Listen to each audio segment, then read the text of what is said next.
Introducing Pubcoin. Pubcoin is the rewards program for pub sports contributors. Regular chat contributors share their play of the day, POD, in the YouTube chat, including the phrase POD in their message. At the end of the week, the amount of units earned are converted into pub coins. Pubcoin can be used as reward points for prizes, shop discounts, and contests. Hey, what's going on, y'all? It's Mills here. Pub Sports Radio. Do you guys want to challenge the personalities here at Pub Sports Radio? Do you guys think you're better than them at entering in your MMA predictions and picks? Would you want to get paid for it? $100? Here's how you do it, man. You sign up right here at the link below. It's just this easy. PubSportsRadio.com. Enter your email. Pick your weekly picks. That's it. Oh, and you get bonus points if you can predict how they're going to win in what round. Every single week, a new winner's getting crowned. So every Saturday on Pub Sports Radio. So come on and check us out. You can win $100 just for signing up. Only thing you need to do is see if you can beat us here at Pub Sports Radio by entering your UFC predictions and picks weekly. Do it. I dare you. See you guys soon.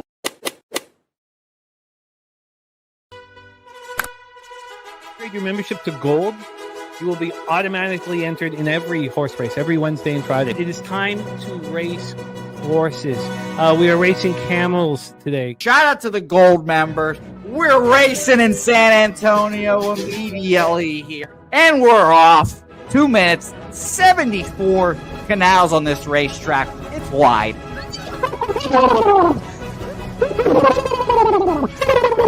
We're racing in San Antonio. Matt Wally moving forwardly. Jeff Slaughter in the mix as well. And as is Randall Sheffield, who's put that beautiful nose out front. But it's actually real grass here, Jimmy. Maybe Kentucky bluegrass. Oldie, no! There he goes. There he goes. Oldie in the lead now. K. Wolf falls back. The horses love it. Sometimes they stop and eat it on the way to the finish line. That's why your horses start so far in the back. Here. Oh, look at Nussflush Allen bursting out here. J-Dub in the mix. Rude Boy up here as well. Jimmy, take it away. There's Oldie. Oldie is moving to the front. We are past the halfway mark in our 2 mile. And there's Ricky Levy.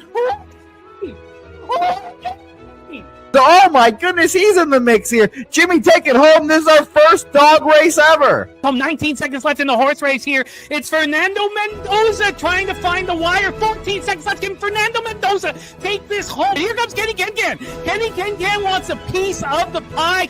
Put his schnoz up front. Ricky Bobby, 9 seconds left. Can Donut Silks make a run? Can Res Mall make a run to be hit? You son of a bitch!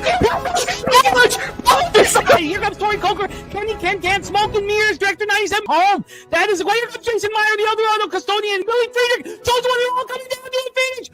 Coin!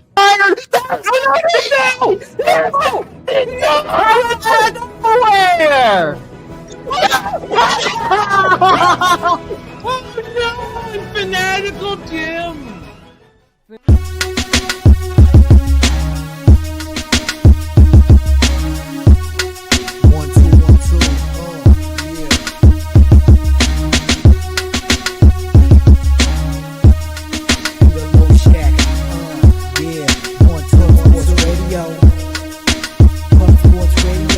From the corporate Peter Low Shack, legendary sports handicapper, more dapper than a Dom. Father young phenom, known as Jimmy, who declared one day that the bag was here to stay. Information like a PSA, when we all PSR, Pub Sports Radio, bizarre. Is a man named Slaughter and he flipped the script. No competition in this but they quit the trip. But we say we be pubbing, better with the bag and you love it. We want a top 10, we above it. Let's check. What up, cappers, gamblers, punters, hustlers, low beggars? Happy Thursday, December 11th to all of you. Thank you for watching Betting with the Bag right here on Pub Sports Radio. It was an important day yesterday. It was a great winning day, but I sent Justin the under in the Spurs-Lakers game just because it got to over 7.5 points off of the opening line to the over, and that just sticking. Why didn't I just keep? It's one thing when you just keep your losing bets to yourself, man. So 9-4 yesterday, and of course, all I can think about is sending my friend a losing bet at 6:45 p.m. It's one of the real tricky things in this industry is, you make all these bets, and then one becomes more important than the others because you gave it to your friend. 9-4 plus 4.74 units. So we did some really good work. Lost the under, and now I didn't give it out to anybody on the show, so I only hurt one friend with it. Sucks. But in NCAA, we look good. We lost Princeton -3.5, cashed Marshall, lost Purdue first half, which was crazy. But cashed Purdue full game, cashed UNC Asheville, cashed Bryant, cashed NC State first half. So we're rolling really nice. Now we have a double-digit ROI. I'm rarely in this situation. Obviously, it's early in the year, but we have a double-digit ROI in both NBA and college basketball right now. 10.40% ROI in NBA, 10.88% ROI in college basketball. So let's keep that. That's the goal right now. 10% ROI if we can do it. Thank you guys for joining us. Got Crip Key in the house. There's my guy, Justin McKelvey. Damn it. It's just some things just sting. Pete and I used to talk about it a lot when I first went down to Costa Rica. Because just keep your losers to yourself, man. Justin McKelvey, great to see you. Stacks plays days are in. Trailblazers and Pelicans over. Egbuka over 47.5 receiving yards. That's the situation here. We open up with NHL. We have a huge NHL card. I made 11 bets. I went 4-1 yesterday. Another thing you guys helped me with, and I don't know if you noticed that you did or know that you did, but man, capping the NHL yesterday, I was like, I have not doubled down on one total all year. I felt just not confident with unders. And I was like, that's got to stop. How are we going to build back up if I'm not doubling down on the spots that I believe in? And I have only one double down here. And of course, it's, fading the Canucks. But I doubled down on those two totals yesterday because I was confident in them. I was confident in both of them. The Rangers, Blackhawks, I had the under 6. And then the Kraken Kings, I told you guys I was going to bet the under 5.5 after the show. I was like, no, we doubled down first period unders too. So I lost the Mammoth, which sucked, but 4-0 on those two unders. So one day at a time, I'm going to climb out of this hole in NHL and we're going to start rolling. Every other sport being good to me in NHL, the one that means the most to me, stabbing me in the larynx.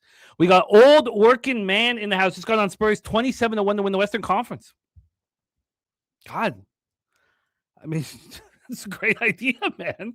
I mean, obviously, we're reading the literature after what we saw them do last night without Wemby, and I guess what you're saying is with Wendy. Jeez, I'm barely sleeping right now, man.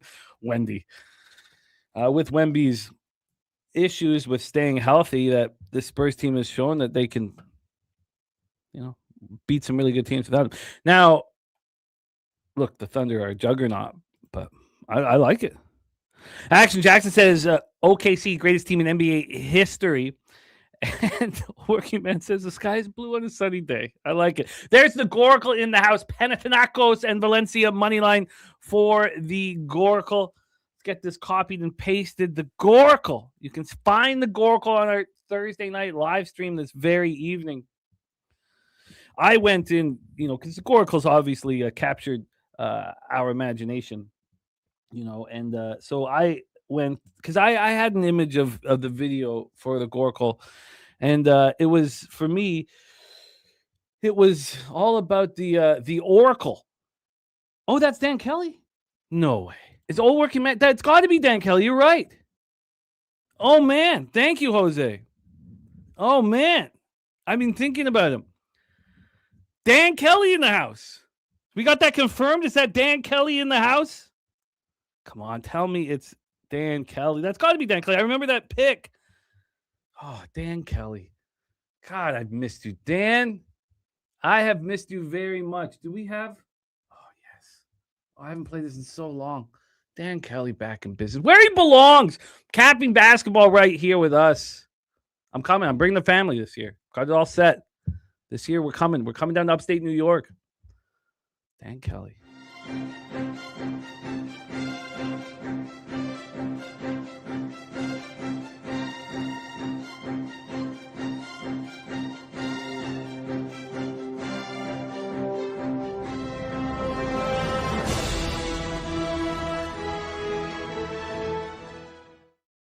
Miss Dan Kelly. That's a good omen.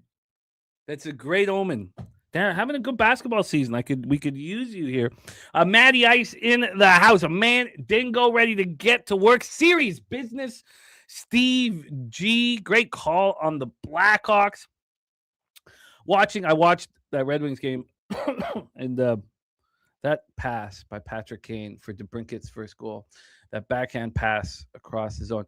There's only one player. I mean, there's other players, but there's only one player that I think of when I see that pass, and that's Wayne Gretzky. It was spectacular. Slatsy says Jacob Fowler makes his NHL debut with the Montreal Canadiens versus the Pittsburgh Penguins tonight in Pittsburgh, and I am believing in him, Slatsy. Look, maybe I'm romanticizing the sport a little bit. I have a penchant of doing that. But I'm on the Habs and young Jacob Fowler. You know, there was 5 goalies picked ahead of Jacob Fowler in that 2023 draft. I went over them this morning. Trying not to. I have other things to do. Jay Peasy ready to get to work. Steve G says, big mistake bringing Fowler into the current situation. Montreal's problem is the defense, not the goalies. Montreal's problem is the defense. But you know what? You can just sit back and keep losing with the same group of men in front of you. Or you can say, you know what? Why don't we try something different? So I understand that this is not, and we'll talk about it with Bobano. Look, Bobano's backstage. Let's get him back. Let's get him here, and let's get him in on this as well. Great to see all of you guys. Andrew G, Kelly McInnes, Ronnie Lofton, the Wager Detective, the Godfather, AM in the house. Great to see all of you guys, man. Slatsy, oh man, I can't wait to talk about all of this here. Mike Wilkerson ready to go. AJ Stogg still. Vitalis, or as Peter called him for years down in Costa Rica, Vitalis. Johnny Blaze in the house. Peanut, just my 2 cents. Morgan Spooner going to be capping college basketball. We go from Bobano to Morgan Spooner to Billy Brisbane. It's going to be a good show, man. We need to get that cash here.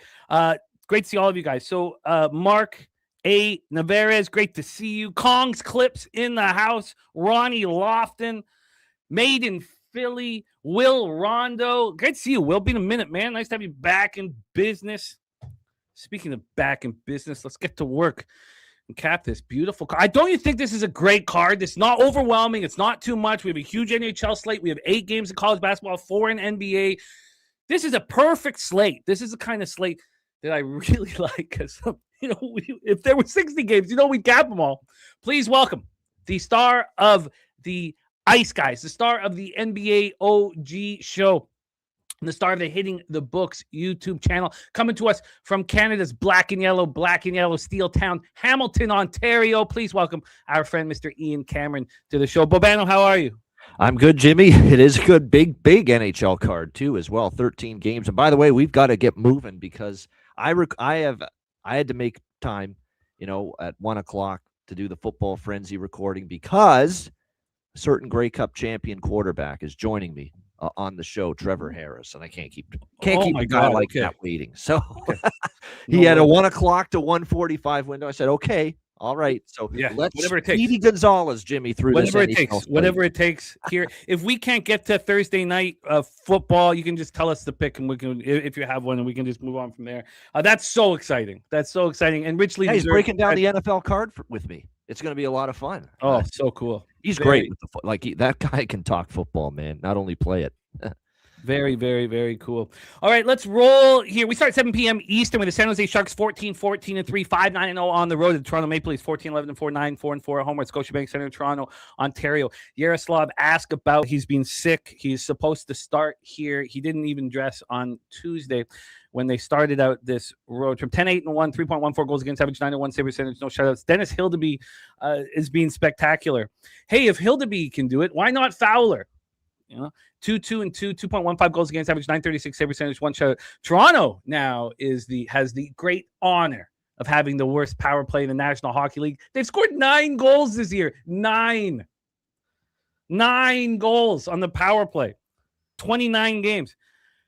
13.7% power play, worse than the National Hockey League. 12th in penalty kill at 81.7%. San Jose power play 18.8%. Penalty kill at 80.4%. Let's quickly get into this line history because I've moved in 2 different ways here on this.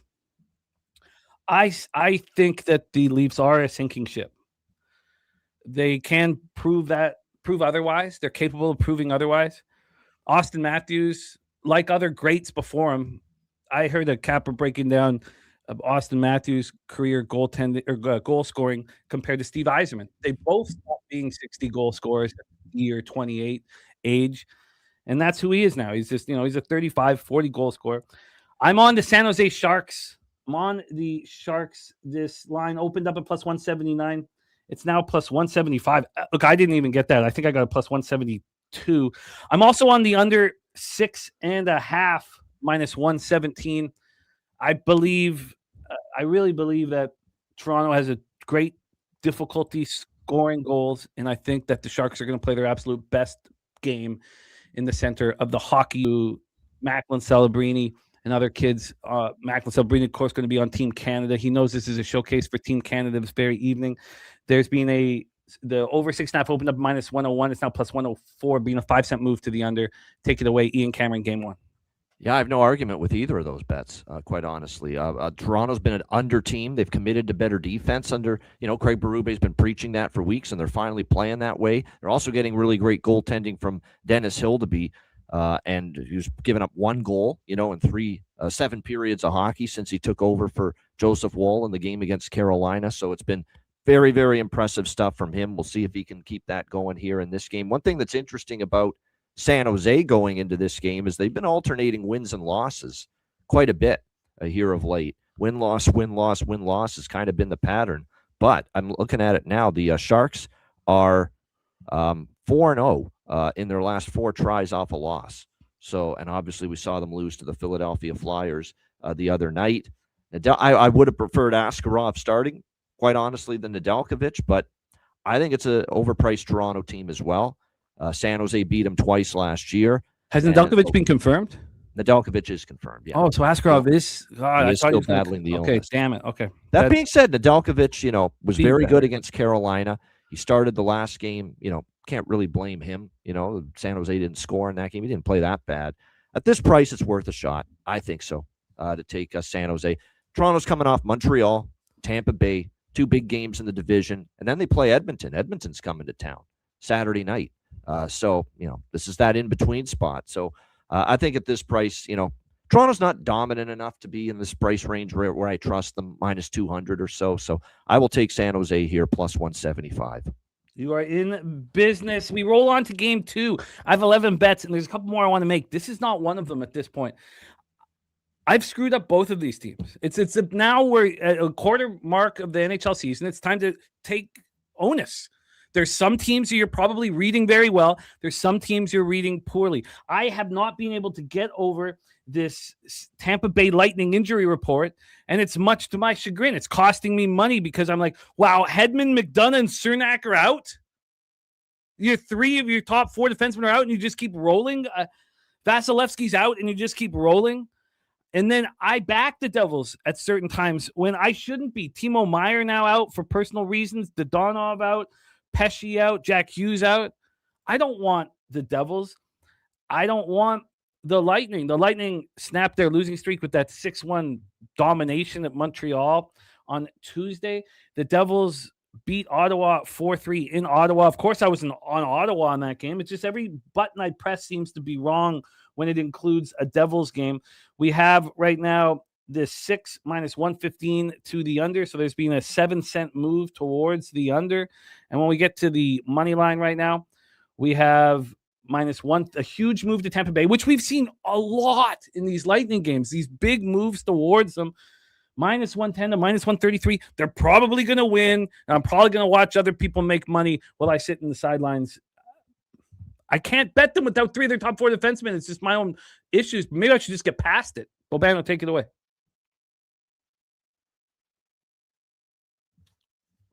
I think you muted my mic. I like the over here. Over 5.5 minus 128. What I like is that both teams have been struggling to score. Tampa had back-to-back shutout losses. New Jersey was being held to, 1 goal or fewer in the majority of their games, and they both had outbursts the last time we saw them play. Tampa Bay bounced back, 6-1 win against Montreal. Their offense erupted. New Jersey's did. It's been a while since the Devils had scored 4 goals, and they did that the other night against Ottawa. So both of these teams have a little offensive momentum going into this game. You're dealing with Jacob Markstrom, who's been up and down. You're dealing with Jonas Johansson, who's actually been quite good, but it's probably still going to be him. I don't know if he's going to sustain this forever. Both teams with a little offensive confidence. I lean Tampa. Don't love the price enough because it's climbed to minus 135. I don't want to lay that price on the road with Tampa, with still the injuries on defense, as you mentioned, which still matter. McDonough and Chernak, they do have Hedman back, but they're still without 2 of their better shutdown defensemen. So I like over here. 5.5, I think, is cheap. Minus 128.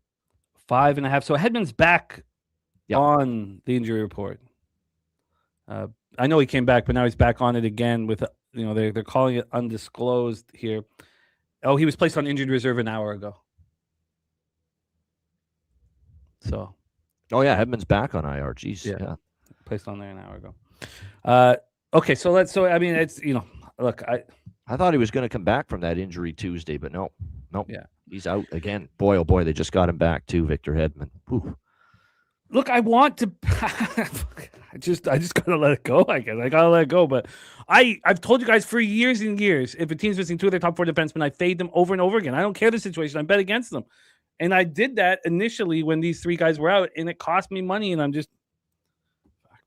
Let's roll on. Next up for us, 7 p.m. Eastern, the Anaheim Ducks 19-10-1, 8-6-1 on the road. At the New York Islanders 17-11-3, 8-6-2 at home UBS Arena in Elmont, New York. Ville Husso is doing what I thought he could do. I didn't say that he's capable. He is. Yeah, no. We've seen it. We saw him be the best goaltender on the St. Louis Blues and earn a contract, a good contract. And then he just couldn't follow that up. We've seen goalies do that. Now they took his career away from him. He got in a situation where 2 goalies got hurt in front of him, and he had the opportunity of a lifetime. Some people step up in those situations, and some people falter. He has been stepping up, and I like to see it. David Riddick, on the other hand, 2.65 goals against average, 900 save percentage. The New York Islanders have the 5th-ranked penalty kill and the 28th ranked power play. I would have thought that would be the opposite, honestly. But just because of Pelican Pullock kind of falling off and the defense changing so much, maybe this is what we thought 2 years ago that they would be like. And of course, they get rid of Dobson and what they think D'Angelo can handle that. And Horvat tied for 3rd in the league in goals, which is nuts to me. Anaheim power play 18.6%, ranked 20th. Penalty killing at 75.5%. We talked about at the beginning of the year my futures on the Ducks and the Sharks and how excited. Now they're not great. I only have the Sharks points over, the Ducks points over, and the Ducks to make the playoffs. So it's not like I'm sitting here like some genius with either of them to make Sharks to make the playoffs or even Ducks to win the division or anything like that. But they were good. And when the Kings went out west, I was very worried about them in their first game. I didn't want them in their first game. And it was sort of the same thing with the Ducks. I didn't want them in their first game. But leave it to Beckett Seneca, the Toronto boy, to step up like he has and score that goal with 0.1 seconds left, and they take care of business in the extra session. I want them. I want to bet them over and over and over again until the market corrects itself. And I'm not a fan of the Islanders. I almost didn't make this bet, honestly, just because the Islanders have had my number. And it's been difficult. Right now we have the Ducks at minus 102. This line's moving towards them. It opened up at plus 110. Now it's minus 103. So we've had 13 cents of movement towards the Ducks. I mean, remember what the Kings did on that Eastern swing. They won. Then they lost that last game against Washington. I don't understand. We don't see why the Ducks can't follow that same route. This 6.5 open minus 104 to the over. Now it's minus 111 to the over. I got the Ducks money line. At plus 112. Feels good. I want to keep seeing this line moving towards the Anaheim Ducks. Take it away for us, Ian Cameron. I think it will now because Ville Husso's confirmed. Ville Husso 4-1 now. They are in his last 5 starts. He's played solid. He's the reason they beat Pittsburgh. He was absolutely strong, very strong in net for the Ducks the other night against the Pittsburgh Penguins. It's the reason they won. They didn't play a great game. That's why I think Anaheim's a good bet here, because I think they're not going to be thrilled with that performance. They shouldn't be against Pittsburgh. They got away with one. The Islanders. They're a much better team than they were last year. There's no doubt, but they have had a little bit of playing down to competition at times, and they've been very good as a home underdog. They've beaten Vegas, they've beaten Colorado, they've beaten Tampa Bay. They've beaten some pretty good teams in the home underdog role, and they've been very good, very profitable in that role. But now they're a home favorite. And look at the Islanders as a home favorite, especially of late. They're 1-5 in their last 6 as a home favorite. What does that tell you? It tells you they don't play as well, against the heavyweights. They elevate their game, they raise their game, and they don't always do that. And there's still perception out there, I'm sure, for some people that Anaheim's not, one of the greats. And the Islanders are off this back and forth game where they never quit. They never gave up. They gave up the lead late, and they won against Vegas in overtime. I think this is a bit of I don't want to say letdown spot, but I think it's a tricky spot for the Islanders to sustain that. So I like this. This price with Anaheim, they've been great road underdogs, and the Islanders have been shaky home favorites lately. So, yeah, Anaheim for me, plus 112. Ducks plus 112. So there's still those plus money spots out there. Yeah. You can find them. A lot of books are moving quickly towards it. And Wager Detective says line's fishy, lean Islanders. I think this line's not fishy at all. It's a pick 'em, right? You have similar records. Islanders are 8-6-2 at home. Ducks are 8-6-1 on the road. And if you are using your preseason model, which you've changed throughout, the market hasn't fully corrected themselves on the Ducks. What's the difference between the Ducks young players and the Habs young players? Size. These Ducks young players are big, so they're not getting bullied. Big. Yeah. It's a huge difference. Cutter Gauthier is a big guy. Yeah. Let's roll on. We have the corner of Bobano and Bag Avenue right there. Vegas Golden Knights next up, 14-6-9, 7-2-5 on the road to the Philadelphia Flyers, 69-3, 10-5-2 at home. Xfinity Mobile Arena in Philadelphia, Pennsylvania. I got Akira Schmid, Dan Vladar listed. Akira Schmid, 2.35 goals against average, 903 save percentage. He knows now that he better step up, or Corey Hart's going to take his job. I don't think either of them are going to produce very good numbers this year. We have Vladar playing very well, 2.50 goals against average, 908 save percentage. The best ROI of any team for me this year is the Philadelphia Flyers. The power play, 17.1%, ranked 22nd. And you may say, well, that's bad. Last year, they had the worst power play by far in the National Hockey League. So at least they're starting to move in. It doesn't make sense with Zegras and Michkov why you'd struggle. Maybe it's Drysdale not stepping up and becoming the defenseman he is, while Cutter Gauthier is just doing whatever, playing like a 50 goal scorer in the future. We have 81.8% penalty kill for Philadelphia. That's ranked 11th. It's dropping a little bit. You need to be on your game against this Vegas Golden Knights. Power play ranked 7th, 23.9%. I'm surprised it's just 23.9%, honestly. Look, this is the spot that I love backing teams in the NBA and the NHL, and that's game 5 of a 6-game homestand. It's my sweet spot. It's my favorite spot, and this is no different. They have this home and home with Carolina Saturday, Sunday. I mean, at that point, who knows what's going to happen? But right now, this is a spot where I just want to back the Flyers. They opened it, after a really long road trip with a no-show against Pittsburgh, bounced back against Buffalo, beat Buffalo, who's playing good hockey 5-2, barely lost to Colorado 3-2, beat San Jose 4-1. This is a team trending in the right direction. This is a playoff team. That I believe this is a playoff team.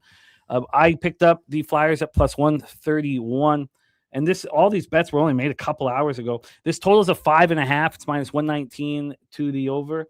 I opened right there, minus 120 to the over. And then on the money line, we have the Philadelphia Flyers, right where I got them, sitting here at plus 132. That's exactly where they opened. Take it away, Ian. Dog and draw. I'm with you on the Flyers, plus 130, and I'm on the draw here in this game. Lots of draw history between these two teams. We've seen Vegas just in their last 3 of their last 4 go to overtime. Philly's been in a bunch of overtime games, and in the series history, 2 recent meetings have gone past regulation. So I think the draw is very much alive here in this game as well. We can move on, Jimmy. I'm just going to get you the draw price because it's always changing. I'm just going to shop between the two books that I point out about the draw bets lately, guys. FanDuel's not giving you as good a price anymore on the draws. Like a lot of the draws lately at FanDuel are plus 300, plus 280. Like they're not as good as they used to be. You're still getting pretty good prices with the draw, better prices at BetMGM and DraftKings. So I would suggest maybe looking in those two books instead. Yeah, plus 330 with the draw. Vegas Philly. 330. Dog and Draw. Action Jackson calling it Dog and Draw. That's a great name for a hockey bar, man. Yeah, Dog and Draw. Yeah. Let's move on Dog to and the Draw next... bar. Yeah, man. Bar. I'd have the horse book in the back. I'm still broken over what's going on in Vancouver with Hastings Park. Don't want to talk about it. 7 p.m. Eastern, we have the Montreal Canadiens, 15-11-3, 8-3-2 on the road. Pittsburgh Penguins, 14-7-7, 6-4-3 at home. PPG Paints Arena, Pittsburgh, Pennsylvania. Had a best buddy over here. Doesn't live in Toronto anymore. Had him over for some drinks last night. And he's a huge Penguins fan. And he's just like, man, the Habs have our number. The Montreal Canadiens, they beat us, and they beat us. Now we have Jacob Fowler in that. By the way, we have AM with us on the Flyers moneyline snapped winning streak bet, and he here is also on the Canadiens moneyline scoring drought bet on teams losing his past two games, so scoring at most 3 goals in each of those defeats. Bet them tonight if they are on the road with a moneyline that's better than minus 125. LJ says, how do you not take Montreal overs? This is going to be a different hockey game. I don't know what's going to happen up there. Look, in general, I agree, but I don't know if tonight's the spot with that. Jacob Fowler, third-round pick in the 2023 draft, 69th overall. For Laval this year, 2.09 goals against average, 919 save percentage. He has never had, that's the lowest save percentage he's ever had in a season since he started playing the USHL in 21-22. Every year, every situation, consistency, every interview, look, we've seen this before in Montreal.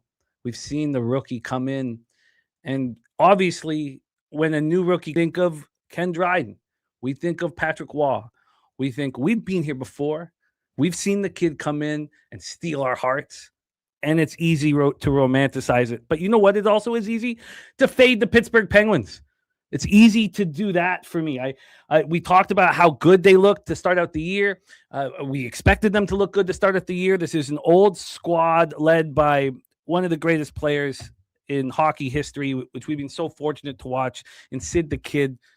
Third, and Malkin is out. This is a team without depth. They've been playing without Ricard Raquel, and now Malkin is out. He was playing pretty well, but we knew it was going to happen. I'm on the Habs here. I think they step up for Jacob Fowler. You could say, look, Jimmy, you're romanticizing the situation. It's going to cost you money, and I'd say, look, you're probably right. It's now a plus 109, and when we get to the total here in this one, we have 6.5 minus 120 to the under. Suzuki and Caulfield and these leaders on this team, you don't think they want some hope and some belief and some excitement? They're getting destroyed in the press every time they open the Gazette. Take it away for us here, Bobano. Habs, Penguins. Well, I cashed a ticket against Pittsburgh the other night with Anaheim, maybe a little fortuitous, but I'm with you on this. I really think situationally this is going to be good for Montreal to get away from home. And if you look at the road record for Montreal, they played better on the road lately, and their goal differential's a lot better on the road as well, Montreal, compared to at home. So this is a good situation, just them after getting blown out at home by Tampa 6-1. Remember, they beat Toronto on the road on Saturday, so they played better hockey on the road. Now they get on the road, get away from the media circus, dig in for your debuting NHL goaltender, Jacob Fowler tonight, who has all the credentials to be a big-time NHL goalie. Now, he's got to show it. He's still got to prove it. Here's the thing. Montreal, in my opinion, their defense needs to be better, but I'm telling you, it's not all on the blue line. The blue line's made mistakes. It's been a part of the problem. There are way too many instances when the defense has done their job, and it's a routine save, and the routine save is not, or whether it's Montembeault. The routine saves are not being made enough by either of those two goaltenders. And that is why I think this decision's been made, and I think it's the right call at this time. Because Dobish started the season great. He's tailed way off, and Montembeault's been a mess all season. So I think it's time now to bring in Fowler. There's some blame to the D, but I think way too much. There's been soft goals, Dairy Queen softies left and right being let in by these Montreal goaltenders. That has to stop.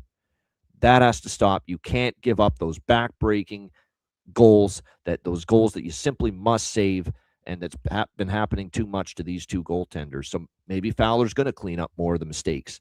We'll see, but I expect an inspired effort. Pittsburgh is regressing right now after the red-hot start to the season. So, yes, I'm with you here. Montreal, and I got them at plus 110. Montreal plus 110. You know what? This may be taking it too far, but we know what the Habs are going to play so hard for this kid. They're going to protect this kid. They're going to do everything. And I think a Pens team total under because they're the favorite, and we have a high total, and we have cappers who've been cashing off the Habs totals over and over again. I think the Pens team total under. I think I go all in here on Fowler. This is a different situation. This is not, it's just a different situation. This is not status quo for the Habs tonight. Bobano on Montreal, plus 110. We are both on Montreal. Let's roll on to the next spot on the board. 7 p.m. Eastern, Carolina Hurricanes at Washington Capitals, Capital One Arena, Washington, D.C. Speaking of what ifs and mistakes and drafting, and with the Carolina Hurricanes, of course, they have an injury to Kotkaniemi. What if the Habs had drafted Brady Tkachuk instead of Kotkaniemi? Kotkaniemi went third. Tkachuk went fourth to the Senators. Isn't he exactly what this hockey team needs? Truculence at forward. I don't want to bring it up because I'm sure. Look, Slatsy, we've all done it. The Canucks picked Olli Juolevi over Matthew Tkachuk. So, look, I know what it feels like when a Tkachuk slips through your hands and your jersey's being printed. Carolina Hurricanes 18-9-2, 8-4-1 on the road at the Washington Capitals, 18-9-3, 10-5-1 at home at Capital One Arena, Washington, D.C. I got Peter Kochetkov and Logan Thompson. Logan Thompson, his numbers are spectacular. Any kind of advanced analytic, he's the best goaltender in the National Hockey League. 13-6-2, 1.96 goals against average, 925 save percentage, one shutout. It helps. Carberry's just put the perfect system in front of him. Everybody's accountable. You know how many draws Ovechkin's had to start a play, start a non-icing is what I mean, like to start a shift in the defensive zone this year. You know how many he's had? Bobano? Oh, no, tell me. Yep. 0. Wow. Not one draw all season long has Ovechkin come out in the defensive zone. Wow. Carberry knows what he's doing. He's spectacular. He's maybe the best coach in the National Hockey League. We have a Carolina power play at 27. He knows how to deploy his roster and his lineup. No question. He sure does. Like managing the bench, I'm amazed how good he is at it. He's incredible. Yeah. He's incredible. Ricky Levine in the house. He's on the Hurricanes here, and he's on the Flyers. I love to hear it, Ricky. Barry Smith giving us a final score of 3-2 Caps. I like that. The Hurricanes defense is getting healthier. We know that these guys understand the implications. These teams are going to meet each other in the playoffs. It's possible in the most important moment in the playoffs. So they know what's at stake. It could be meeting in the Eastern Conference Final. Both power plays have been poor. Both penalty killing has been weak. The Carolina special teams have been so bad. It's strange. But I think Barry's probably on the right track here with a low-scoring hockey game. This is not part of my action. We have a 6 here. It's opened up minus 101 to the under. Now it's minus 107 to the under. 6 cents of movement here. On the money line, we have the Hurricanes minus 110. They opened up at minus 115, a slight move towards the Washington Capitals, but the Hurricanes are a road favorite. Take it away, Bobano. Hurricanes Capitals. Yeah, I think I'm passing on this. I was going to be in on Washington if Freddie Anderson was in, but it's not. It's going to be Pyotr Kochetkov getting the start. Not that I fully trust him. He's just working his way back from injury. No, it's not. Sorry, it's Brandon Bussey. Oh, well, I'm definitely going to stay off Carolina or Washington now. Bussey's playing great, this young kid. He's driving the bus. 7 straight. Rod Brindamore said he's been great. He's playing with a lot of confidence right now.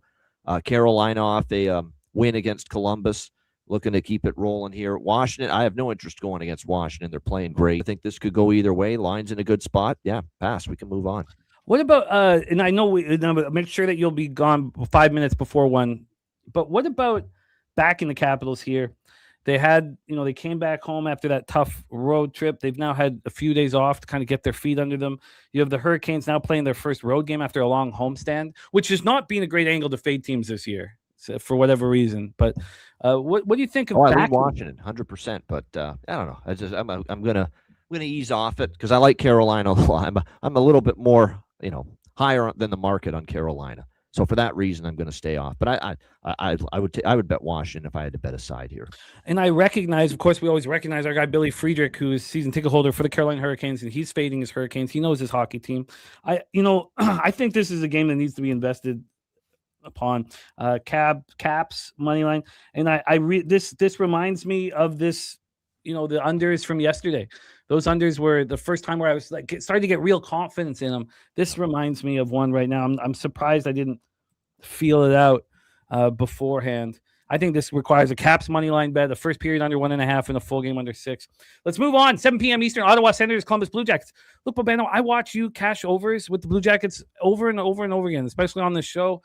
And I'm sitting here on the fence just watching you make money, and I want to get involved. I've done well with Columbus as a side. I've thought that things.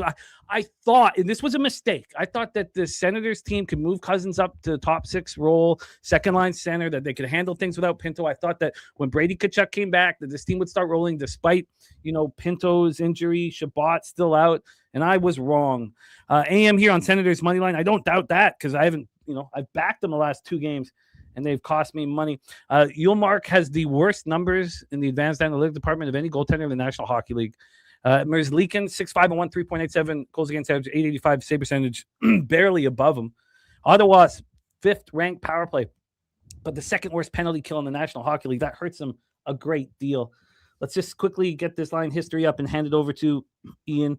We have Columbus right now at plus 100. They open up minus 105. The Senators have gone from minus 109 to minus 114. And from a total standpoint here, we have this sitting at 6.5 in a pick 'em. Take it away. Oh, yeah, this fade Elvis Merzlikins all the way. This guy's been brutal, fucking brutal of late. He's been terrible. He's misplaying pucks. He's getting caught out of his net. He's giving up soft goals. It's the whole gamut of shit goaltending right now for Elvis Merzlikins. And once I saw he's starting for Columbus, yeah, Ottawa minus 108. Ottawa team total over 3. Minus 125 is the price with that. And over 6, full game. Over 6, minus 125. By the way, look at these final scores with Merzlikins. 6 straight starts of his. There's been at least 6 goals. 5 of the 6, there's been at least 7 goals. So these have been just track meets and up and down affairs. And it's because Columbus has to realizes with this guy giving up goals left and right, we got to score if we're going to win this game. This reminds me of the Detroit-Columbus game just recently where it was 6-5. I think we could get that kind of game tonight. I think Columbus, too, what I like offensively for them is that they're going to be looking to bounce back. They got shut out by Washington, held to 1 goal by Carolina in their last 2 games. So they're going to be looking for an offensive bounce back tonight. I think they push for offense tonight. So my favorite look of them all is over 6, but I'm on the Ottawa money line and team total over as well. Have to with Merzlikins. He's been that bad. God, I might have to join you on both. Barry Smith giving his final score of 4-3 cents. AM on the Senators money line as well. I think I'm gonna have to join you on both. Not have to, choose to. 8 p.m. Eastern. St. Louis Blues 11-13-7, 6-6-3 on the road. At the Nashville Predators 11-14-4, 7-8-2 at home. Bridgestone Arena in Nashville, Tennessee. I've got Binnington and Saros listed. 2 more goalies. It's like it's the 80s again. Everybody's got a save percentage under 900, but then you see Logan Thompson and others succeeding.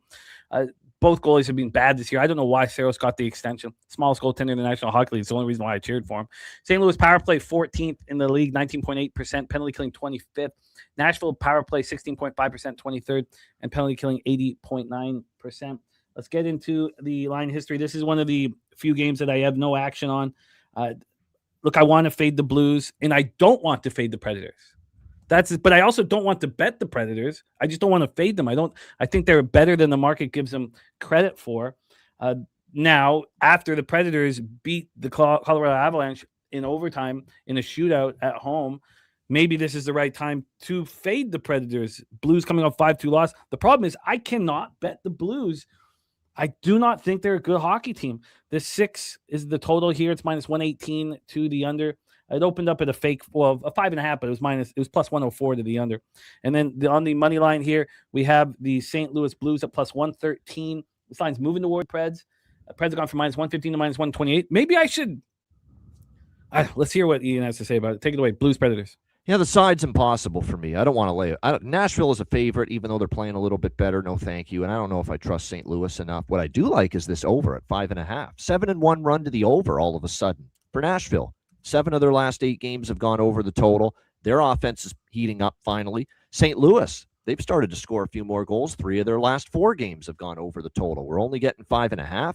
So value, in my opinion. Yeah, I'll keep it short here. Over 5.5 minus 120. You are in business. Would you be worried that you're going to fall flat after beating the Avalanche? Would that be a concern? Or do you think that this is a team that's felt so much losing that maybe there's a good feeling finally in the room and they can start winning some hockey games? Well, this has now been a couple weeks where they're playing better. Like they're 5-2 in their last 7 games. Like Nashville is finally putting a run together for the first time this season. That being said, you're coming off a huge win against Colorado. Could you fall flat? Yeah. But are the Blues good enough to capitalize? They've been with what we've seen this season, I'm not sure. I just like banking on 6 goals between these two teams. They have trended up offensively, both of them. Barry Smith giving us final score 4-2 for the Blues. Okay, so this is what we're going to do now because we need to wrap Bobano here in 7 minutes. We're going to come back. So, Jose, we're going to do quick shots through these last games, and then we're going to come back and talk them over together so we make sure that Bobano is good for this great opportunity to rock with Trevor Harris here. So let's go. Stars, Minnesota Wild, Grand Casino in St. Paul, Minnesota. Ian, do you have a move on this? As far as this game here, Dallas and Minnesota, I think it's a terrible spot for Minnesota, but now it's at minus 145. The price has gone up pretty. You know what I think I will bet here? I think this is the best look here. Like Minnesota's been on the road for how long? It's been a pretty decent length road trip. It's not been like the 6-game road trip that we've seen certain teams on, but Minnesota's coming in here after playing 4 on the road: Edmonton, Calgary, Vancouver, Seattle, 4 straight. They ended with a win.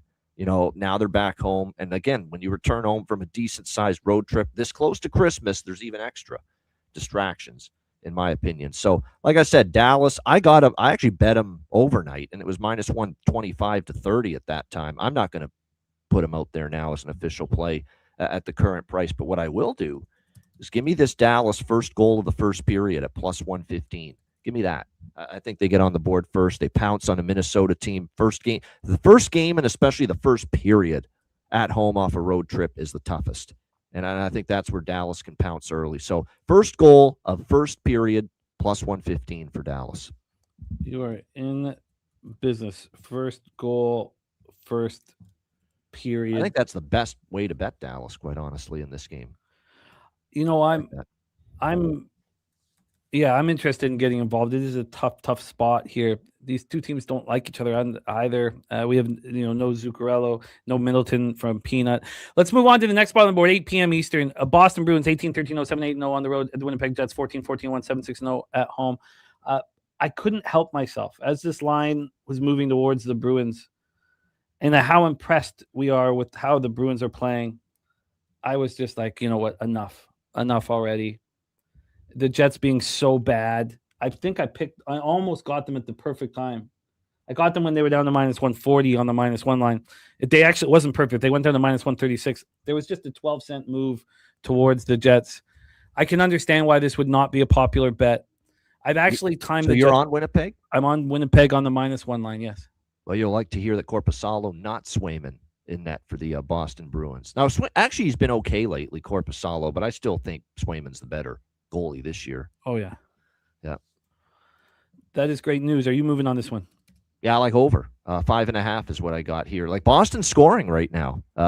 Boston is scoring goals. We know these 5.5s with Winnipeg are value right now, in my opinion, for overs. It's been now the problem is I don't know if I can find any more 5.5s. This total's just getting thumped right now. Oh, there is one still. Couple books still have its juiced, minus 135.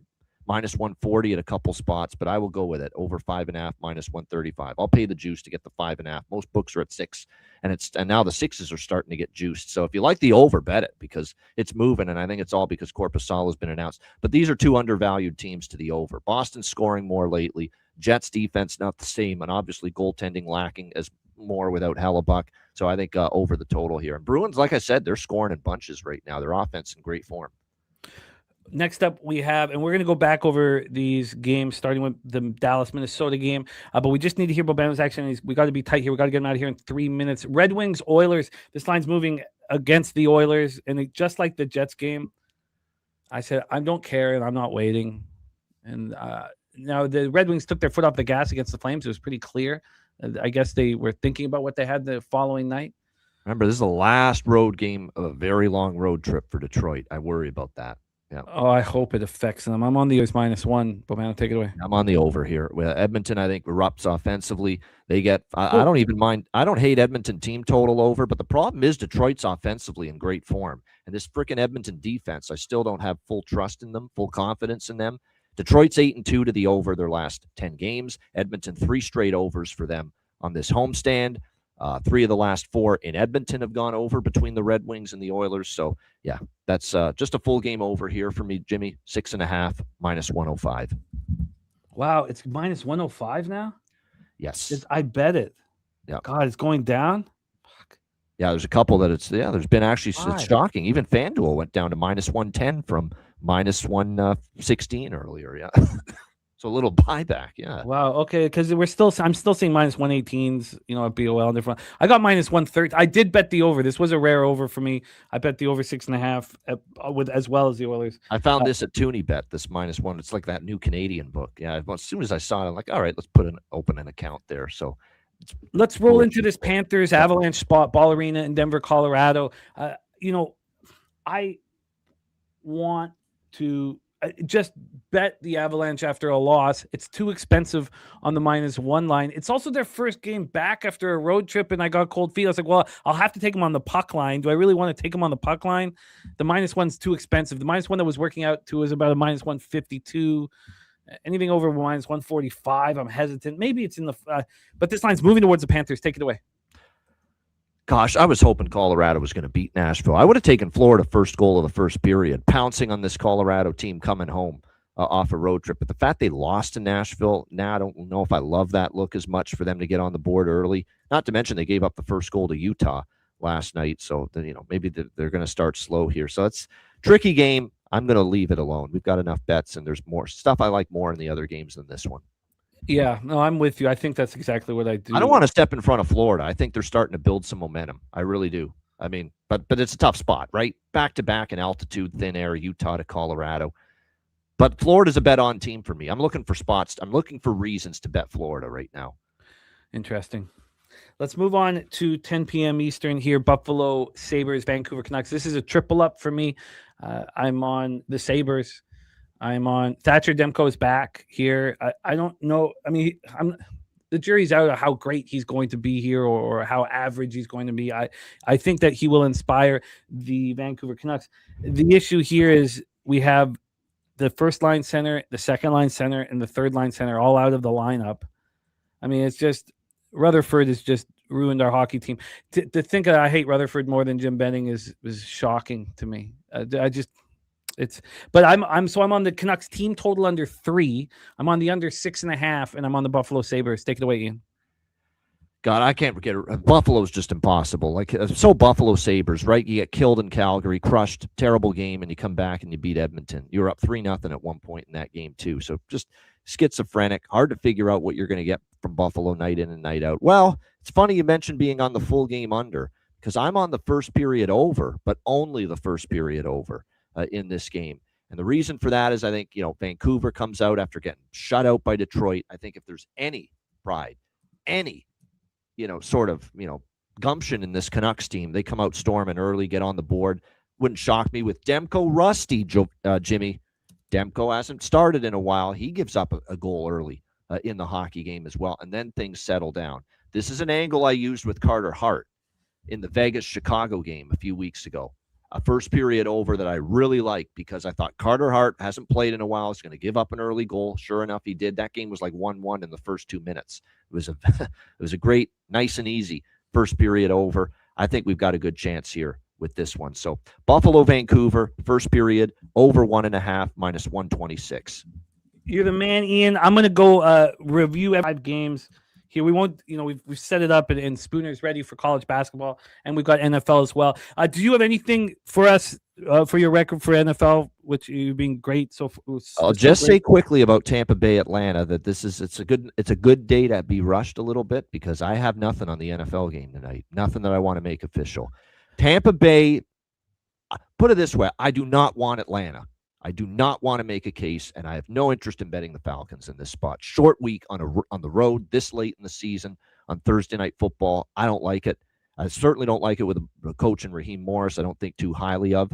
And a team right now, too, that, just struggling mightily. When you saw what they did last week, get blown out in the second half by Seattle. The problem is, I don't know if I can lay this many points with Tampa. Offensive line injuries. I know they're going to have Evans back. Baker Mayfield still battling through the shoulder injury. I really do worry about that. And they haven't been covering as these home favorites lately. Hell, they just lost to New Orleans, and I faded them in that spot on Sunday, took the Saints. And when you look at this history in the division rivalry here in the NFC South, Jimmy, with Atlanta, Tampa, Atlanta's given this team fits over and over again. Beat them twice last year. It was down to the wire. Field goal decided the game at the end earlier this year when they played in Atlanta.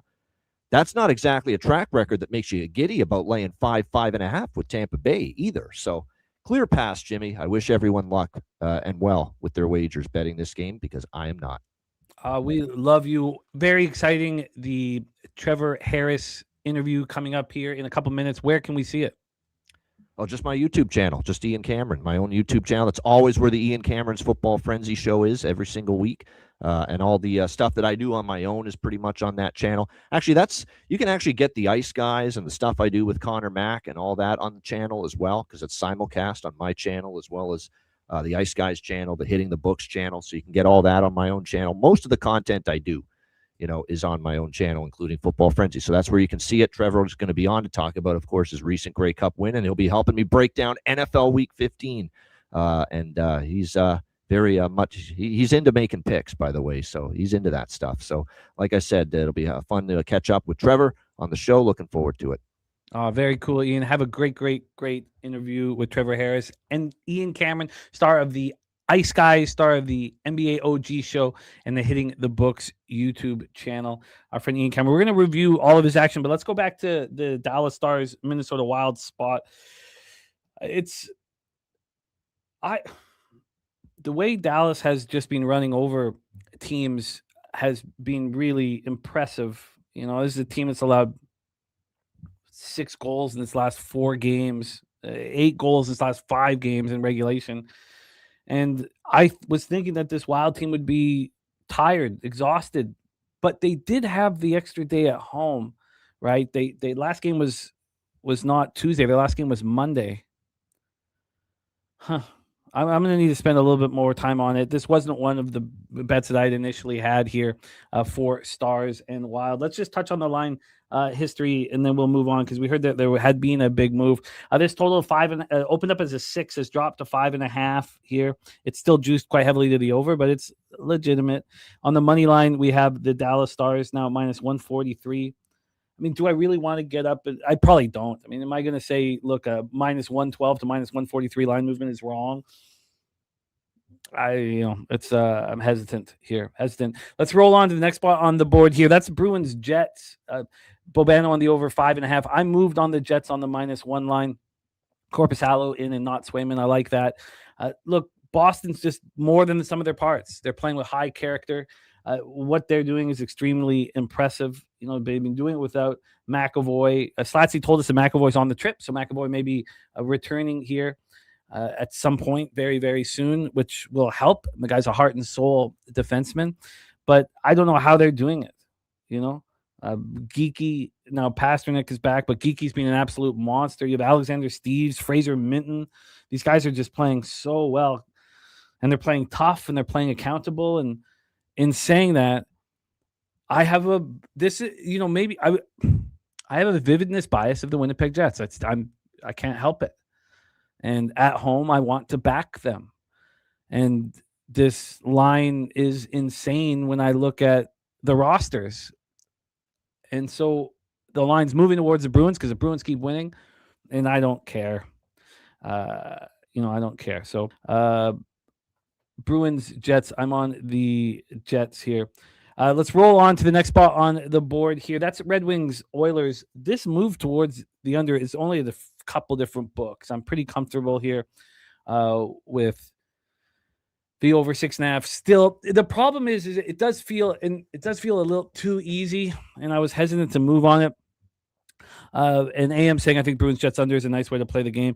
I copied and pasted that. I'm going to take a look, and I'm interested in where you're at. I'm on the Oilers -1. I know my man Jay Peasy also on the Oilers -1. I think I question how the Red Wings are going to be able to do this. They've been playing lockdown defensively. Obviously, they took their foot off the gas against the Flames. That Patrick Kane pass to DeBrincat for that first goal. I mean, that's just everything I love about hockey. I mean, it looked like Wayne Gretzky. I mean, could anybody else make that pass? Lemieux, Adam Oates, Craig Janney, Ron Francis? I don't know. Just Gretzky and Kane, maybe. And maybe Lemieux. It was phenomenal. Not looking across the ice to the one-timer over a stick. It was absolutely spectacular. So those are the two spots for me. Let's move on. We talked about the Florida-Colorado on comfort. We got to get into college basketball, NFL here. We talked about it. We discussed it for the Colorado Avalanche, Florida Panthers spot. And the Avalanche coming off a loss, of course, is something that you'd want to back. But it's their first game back home off of a road trip. The Panthers, this is their... Remember, they played a road game on the 24th of November and the 10th of November. I faded them against the Mammoth. It was my lone loss on the NHL slate last night, 4-3, and I'll just take it and move on. I would have to take the Avalanche on the puck line. I'm just not sure if I want it, and I don't. And then let's get to the Buffalo Sabres, Vancouver Canucks spot, because this is a triple up for me. This is a triple up. It's not about whether or not the Canucks can step up or do you care or anything like that. It's the roster that Rutherford and Alvin have put together. Look at the number one center, the first line center is David Kampf. Not good enough to make any of the four lines on the Maple Leafs. Second line center is Drew O'Connor. I mean, DOC plays with a ton of fight, but good God, is he a top six forward? This is the worst Canucks lineup since when? I mean, since I'm trying to figure it out. Since 1985? This is the worst Canucks line. I'm astonished. I'm just beside myself. Max Sasson is the third line center. I feel bad for Jake DeBrusk. I mean, how excited was he coming over from the Bruins to play for the Canucks? Did he think he'd be playing with Max Sasson and Linus Karlsson? Atu Ratu's playing out of his mind. Arshdeep Bains is playing hard. I mean, this team is playing hard. It's just a horrible lineup. Now, we have a good defense, and now Thatcher Demko's back. The Canucks should be faded every single game they play this year. I know it sounds nuts, but I cannot believe I got minus 135 on them to miss the playoffs. Should have put $5,000 on it. And the line didn't move. It's just nuts. For show 94 in the house. Speaking of for show 94, played a little NHL 94 last night. It's nice to get back at it. So Bobano won the first period over 1.5. I tripled up on this hockey game. Buffalo, Vancouver, Thatcher, Demko. I'm on the under 6.5. I'm the Canucks team total under 3, and I'm on the Buffalo Sabres. So let's do a review of all action. So just let you guys know pre-flop, pre-show. I'm on the Sharks at plus 172. San Jose, Toronto under 6.5. minus 117. Anaheim at plus 112. Philadelphia plus 131. Montreal plus 107. Winnipeg minus 1 at plus 113. Edmonton minus 1 at minus 110. Detroit, Edmonton over 6.5 minus 113. Buffalo minus 112. Buffalo, Vancouver under 6.5 minus 123. Vancouver team total under 3 at minus 117. And there are additions, but let's go over our guy Bobano's action. He's also on the Sharks at plus 175. He's on the over 5.5 in Lightning Devils. He's on the Ducks with me at plus 112. He's on the Philadelphia Flyers with me, but he's also on the draw. So he's on the Flyers plus 130, the draw plus 330. He's on the Montreal Canadiens with me. He got plus 110. I think I'm gonna add the Pens team total under. Just because the Pens are the favorite, and it's risky business. But I like taking. If I'm fading the favorite, that's a wonderful opportunity to bet their team total under. Then the additions, and I'm surprised. It feels like it's a triple up spot, honestly. the Capitals, the first period under 1.5, and the full game under 6 in Carolina, Washington. And then, and Bobano's not on that game. It's on the Sens team total over 3 and the over 6. How do you not move on the over 6? Again, it just feels too easy. Overs often do that, so I should just let go of that feeling and move on the Sens as well. Then we have Bobano on the over 5.5 in Blues Predators. I think I should move on the Predators. I think they're changing things around. So I've got a bunch of additions to make. I'm hammering this NHL card tonight. Bobano's on the Stars. First goal, first period at plus 115. He's on the over 5.5 in Bruins Jets. We've heard AM on the other side of that one. He's on the over 6.5 in Detroit Edmonton. And he's on the first period over 1.5 in Buffalo Vancouver. That is the National Hockey League here for Thursday, December 11th. Let's get AM's action as well here. Thank you for sharing that, AM. And everybody, thank you for part in the National Hockey League.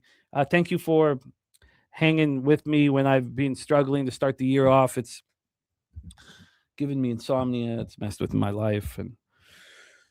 And I'm going to climb out of this. So thank you guys for supporting the segment, supporting Pucks here on Betting with the Bag, Pub Sports Radio. Let's move on to the NFL. I'm very excited to be capping with our next guest. He's been on the leaderboard of the Cappers contest in the NFL all season long. We have 8 games in college basketball. I have him for 52 minutes more, and we need to cap the NFL game as well as our 8 games in college basketball. So let's roll. Please welcome our friend. We got Northeast Ohio in the house, star of Walk-Off Wagers, alongside our friend Wine Time Sports and one of the stars of the Sauce Network. We have our guy Spooner in the house. Spoondog, what's happening, man? How are you? What's happening, guys? Is the mic good? I was having trouble getting my AirPods to sync. I think we're all set up now, though. Yeah, no, it sounds good. Thank you for getting that for us, my friend. Let's talk Falcons, Buccaneers, Raymond James Stadium in Tampa, Florida. We've already heard from BJ. His best bet is the Atlanta Falcons.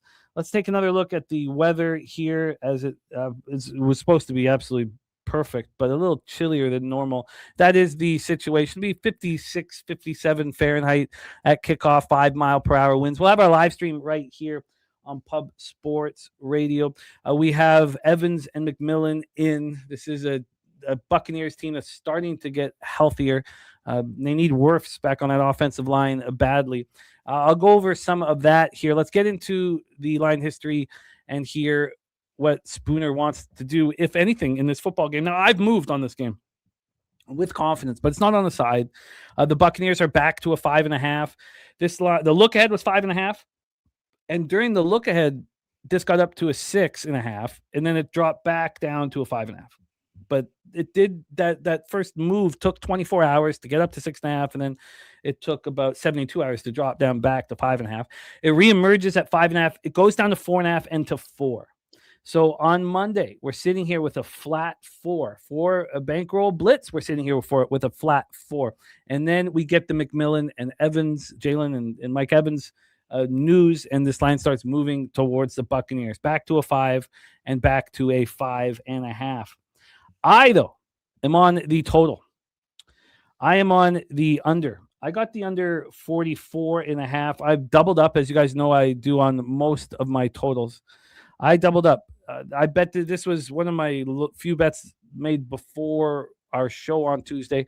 I got the full game under 44.5 minus 108, and I got the first half under 22.5 at minus 111. I'm looking at a bunch of 43.5s. This did open up 44.5, or the look ahead was 4.5, reemerged at 4.5. Here at BOL, it's down to a 44. It's minus 115 to the under. These offenses have made things look very difficult, and I just couldn't get past that. And I'll go deeper into it after we hear Spooner's take on this. At this point, we have 64% of the tickets, 66% of the cash on the Tampa Bay Buccaneers. We have 64% of tickets on the under and 57% of cash on the over. So I'm pretty comfortable with the situation here. You know, you would think when you get 2 star wide receivers back that the total would climb.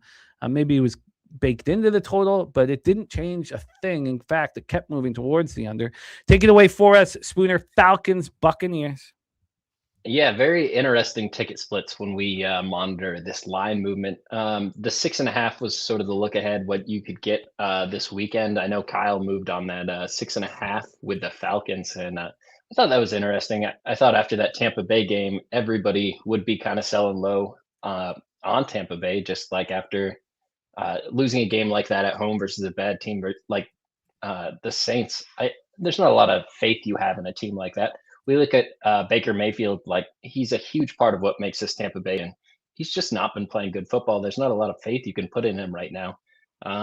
The last 4.5 on the board was at Hard Rock as we were starting to talk, and I just watched it move to a 5.5. I had some propensity to kind of want to move on Tampa Bay, but that was more a gut pick that I wanted to move. And when I see all the tickets and cash on Tampa Bay, I think it was pretty predictable that Evans was coming back into the lineup this week. Somebody that has him on like fantasy teams. This was a week I had circled for him with playoffs and stuff coming back. And I like the Bucks. I don't think there's any value here. I think the value is probably on the Falcons at that 6.5 number, maybe paying some juice for an early 7. But I don't have anything on the side in this. I lean towards the Bucks. I think they're the better football team. I think we're kind of getting them at a low number. I think this should be closer to an actual 7 than a 6.5. And I think there's a lot of sharp people that believe the opposite of that. This number should have been a 3.5 to a 4.5, and that's where the number got to. It's tough. I do like the under in this football game. If you like the under 44.5, you can still get it at Bally for -115. It's not terrible juice. I haven't played a lot of totals in NFL this year. Something I've kind of looked to try to expand on more in the second half of the season. But as of now, I'm just going to stay off this game. I think Atlanta with points is probably the best side in this game to have if you can get it live after an early Bucks score. But just the way I cap this, I come down to it. Everything my gut says Tampa Bay, and I don't want to bet on what my gut says, so I'm not going to probably have any action on this game. I got some college basketball action and a huge weekend with the NFL coming up, so I'll look to focus on that. Yeah, I hear it, and it's a great breakdown. That was a 6-6 game, Falcons Seattle at halftime. Then they allowed the Rashid Shaheed touchdown. I know when, as an under better, that we don't have that much control over the special teams touchdowns or the pick sixes. But we do know that the Falcons have given up a huge kickoff return for 3 straight weeks, and their special teams are ranked 29th. So one of the things that I had some comfort in, even though, again, this can blow up in your face, is the Tampa Bay Buccaneers special teams are ranked 28th. Seahawks special teams are ranked 3rd. All these teams that are, smashing the Falcons special teams are, really highly ranked special teams, not trash special teams like the Tampa Bay Buccaneers. I don't think you can accurately cap special teams. That is such a nuanced approach. Like you have special teams, which you consider like one unit, but you have 3 to 4 different units within that one unit that all work together differently. Like, yes, there are some special teams units on punt returns and kick returns that look really good, but it's so hard to cap that. Like looking at like some of the advanced metrics on special teams, I don't think that's worth putting your time into. I think that becomes noise. And I think fading it, like just like when you see a team have 4 or 5 turnovers in a game, like you fade that, like that information, like you're not likely to follow up a 4 or 5 turnover game with another 4 or 5 turnover game. You're going to spend the entire next week looking at that and figuring out how to fix that. Just like after a team's given up 3 special teams touchdowns in 3 straight weeks, you're going to sit there on special teams looking at everybody. This is the hardest working unit on the NFL football squad. Like these guys are replaceable, very replaceable. They all know that. So they're going to be working their tail off. I expect Atlanta Falcons to look really good on special teams today. I don't agree with that. I think that it's helpful to have sites that are analytically driven, that put in all of the work and effort because of all the cameras and the ability to really statistically have a profile for each player on each play, that we don't do it ourselves. It's not my eye test. So I think it's important. Field position, I think, is so important, and you can use it as to your advantage. And you can cap one game for 4 hours. It's very taxing. It's very tedious. But the issue with the Seahawks Falcons was we knew the market and the sharps and everybody was on the Atlanta Falcons, and they were right until 60 minutes are played, and then these other very important aspects of a football team rise up.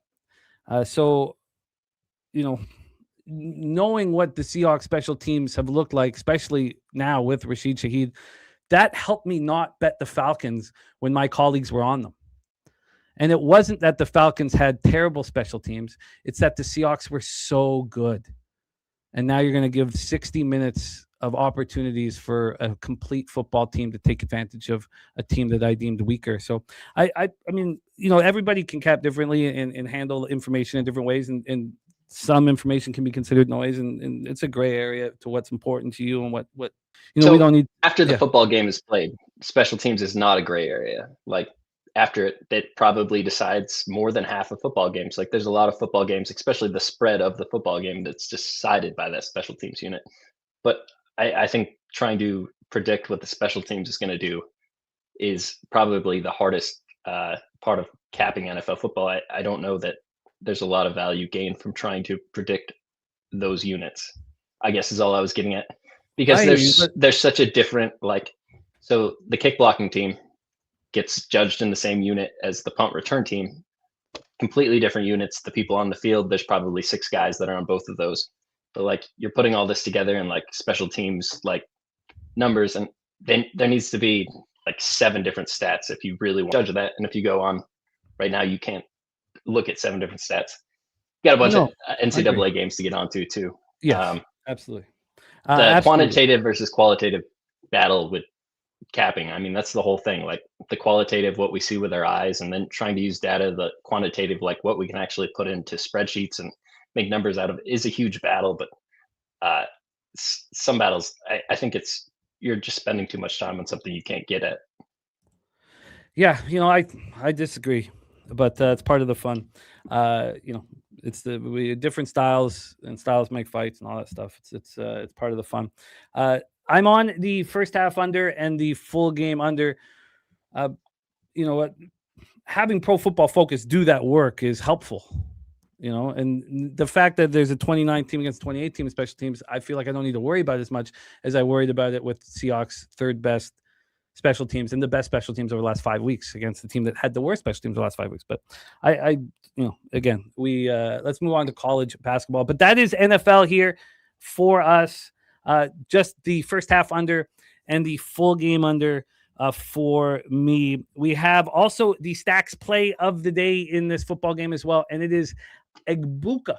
This is play of the day number 2. Stacks play of the day number 2. Over 47.5 receiving yards for Egbuka at minus 113. Egbuka to get some love, and I guess the idea being Evans is going to be focused upon, and so will be McMillan. And so we've already seen the whole offense change a little bit with Godwin back, and now maybe Egbuka can be left alone for a minute. Shout out to our guy Justin McKelvey.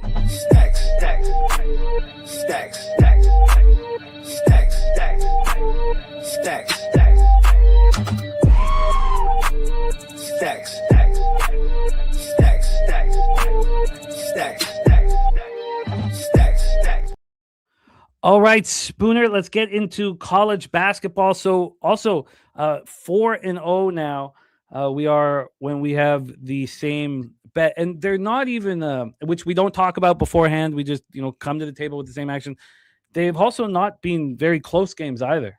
Marshall was in absolute control from tip to buzzer in that one. It was a strong day yesterday in college basketball. 5-2 for me. How did it go for you yesterday? So I went 3-1 on the picks that I had, but I doubled up on NGIT and also on Marshall. I posted that in the chat. Went up, not quite a double up, 3/4 of a unit extra on those. So wound up just about 4 units up for the day. I was pretty happy with it. My one loss being Eastern Michigan. I glanced at the game and felt dumb for taking them. But you have that. I got a ton of sleep last night, went to bed early, and that's been a rare thing. So I'm excited about that. Yeah, that's not something you can count on, man. Yeah, the only thing that upset me looking at the card yesterday was that, and it's shouldn't upset me because I've just crossed that double digit unit mark on the season. Or sorry, the double digit ROI on the season. Was that my leans were right, and maybe I should start hitting a little harder because I really wanted to bet Maine of course, not on the money line, but I really thought that Boston University could overlook Maine, just like I thought Iona was going to overlook Bryant. And our angle of fading these teams who haven't played a road game, God, NC State, first half -7. Liberty, it was a very fun day of college basketball. Now let's make it 2 in a row, Spooner. Okay, so we have 38 minutes for 8 games. We can't spend too much on any individual game, but we will make sure that we move quickly here. So we start with 6:30 p.m. Eastern action with the Green Bay Phoenix. They're 4-7. They're 0-2 in the horizon at the IU Indianapolis Jaguars. We are jungle for this one. Green Bay coming off back-to-back losses. The first one at home against Robert Morris was pretty nice, but then they went on the road and got just destroyed by Wright State. That was on Sunday, just annihilated. And then on Saturday, IU Indy also just got annihilated by Youngstown State, a team you've watched in person here a couple times. So it's back-to-back losses now for IU Indy. They lost at Detroit Mercy 92-78. Then on Saturday, they lost at home to Youngstown State 78-55. Let's get into the what scared me too, and I know we don't have time to kind of wax about ideology here, but all of my edges and angles and my success have been like teams who haven't played on the road, and that's going to go away. And I don't know if I can count on, if a team hasn't been on the road for 3 weeks, nearly as much as a team who's not played on the road all year. You still have teams that have not barely played at home at all this season coming home, and it's the reverse of that angle. And I heard you kind of waxing on that the other day, and that's something that I've hit more than a few times, where a team that's looked kind of poorly on the road then gets a chance to come home. It is something that I'm looking to add more in. Like we talk about what betting is, it's not predicting the future, it's trying to get a good position on the game by the end of the game. So a lot of times buying low is the best way to do that. And coming off a road loss in college basketball and coming to play in your home court is such a huge difference. Like these courts, they might all be the same measurement wise as far as the rim and length to length with the sidelines, but like the fans that are in them, the energy of the building, you have like old huge buildings built in the 20s and very small buildings built in the 2010s, and everything is different and nuanced. And I think getting to play in a comfort area, like we talk about pitchers, their second or third time starting in a home start, like it's just like in college basketball, you get a team that gets a couple home games in a row. They'll look a lot different than a couple road games in a row. And this time of the season, we're coming off where you were playing meaningless games to going to playing meaningful games. So coaches that may have coached differently 2 weeks ago are going to look a lot differently right now. This game is the first game of the card, and it's the first game I have action on. It makes me disgusting to say it, but I took the Green Bay money line. I got it at -112. I see a +100 on the board. I'm probably going to put a little bit extra money on every single bet I have today because I only have 3.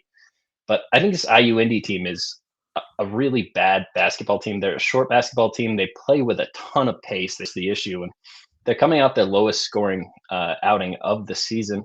And I think I saw stacks on the over. I really do like that over. Just because they didn't score a lot doesn't mean they didn't take a ton of shots. They just missed a ton of shots in that game. And so did Youngstown. 78-55 final. I think this Green Bay game goes over that. But I think this is a great buy low. Everybody has been making fun of Doug Gottlieb for 2 seasons now, saying you can't do a radio show, coach a basketball team all at the same time. I disagree with that. We go back 20 years. There's tons of old coaches that were doing daily radio shows all the time. I remember listening to Corbin coach in the morning. I think Gottlieb's trying to do a very difficult task, and I don't think he has a great set of players to do it with, but IU Indy is terrible. If Green Bay is outmatched physically and they have taller players, faster players, I think they're a team that can get blown out a lot. But when we're talking about a team like IU Indy, and they're going to follow this up with a game where they're about to get blown up, after they played Robert Morris, they lost 80-78. They should have won that game by 6 to 10 points. Absolutely melted apart in the second half.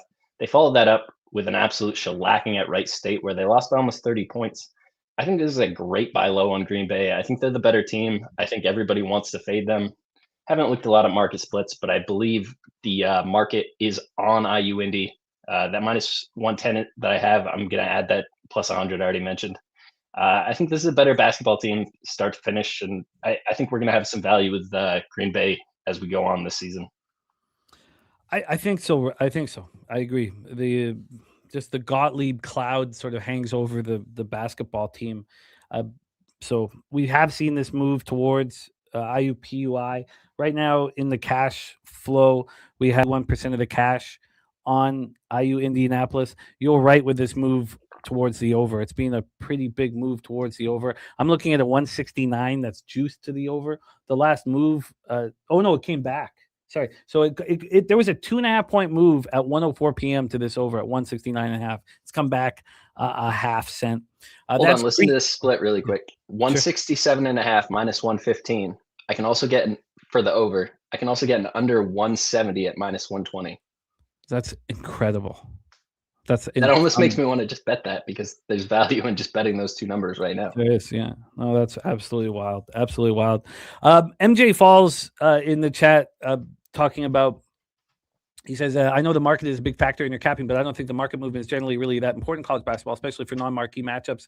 And again, this is part of the fun. Like we don't need to take the same route.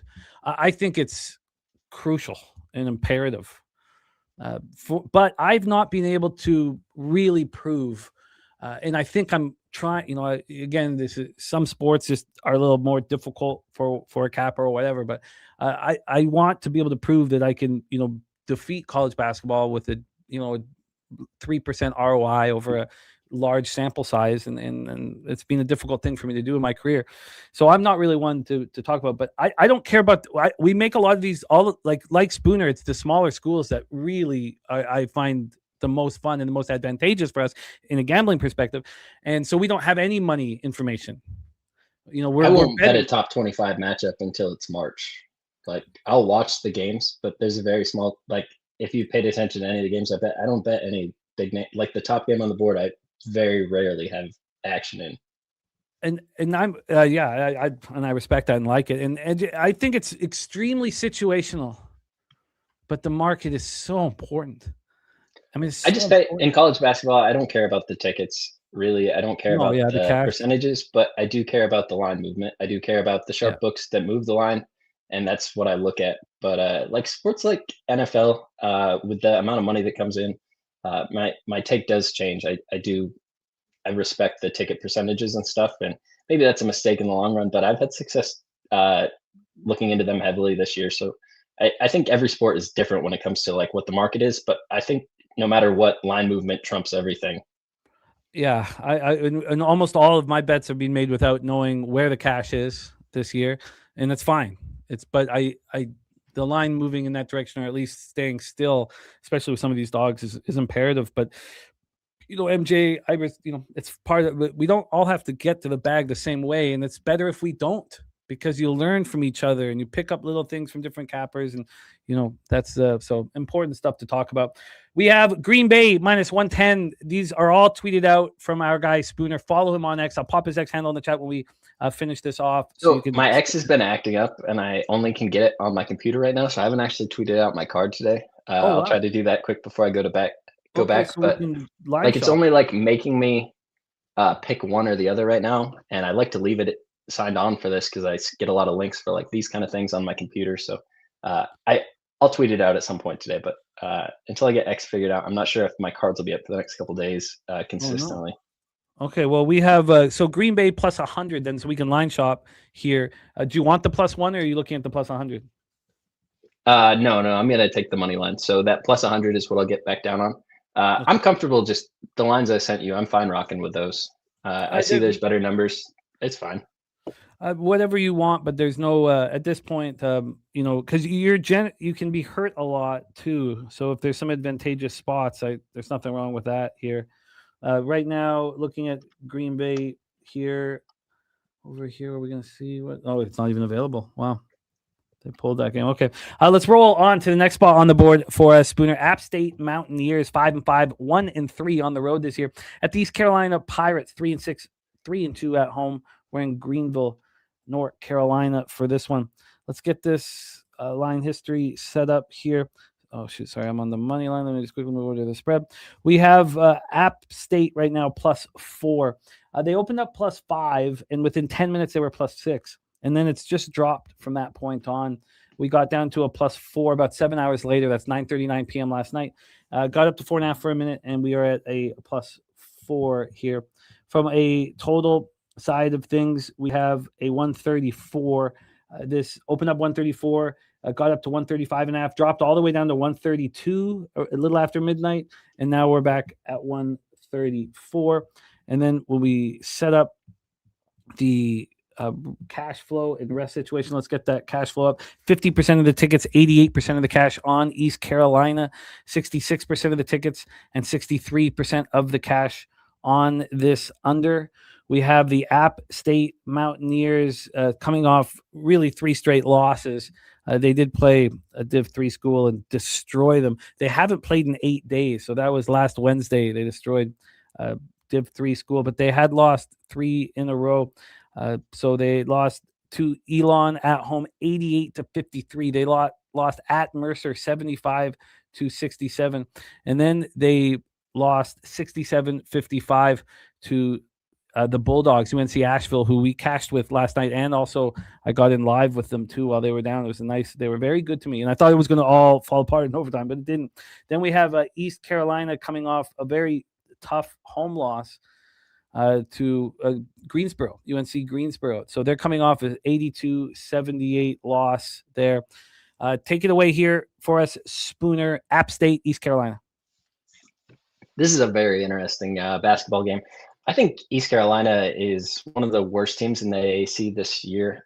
We've seen them play any sort of decent competition, and they've looked really bad. Richmond, UNC Wilmington, Michigan State, St. Bonaventure. I really wish they beat UNC Greensboro in their last game out. They lost 82-78 at home, but I think this App State team is in a good buy low situation. You mentioned they're 0-3 in their last 3 Division I games. They're on the road versus an East Carolina team. And what has App State done this year? They haven't played that great, but they have taken down a couple other sort of bad teams in the Ivy League school in Dartmouth and another AAC team in Charlotte. And Charlotte is a team that I probably value above East Carolina at this point in the season. And they beat Charlotte at home.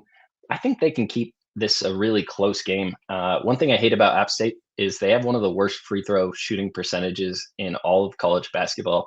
And when you're sweating out a few points in the second half of a basketball game, free throws are very valuable. They're shooting 59% from the free throw line right now. Kind of looking into that, it looks like a couple of their bigger guys are really dragging it down, but I like App State. There's still a +5 out there, -120.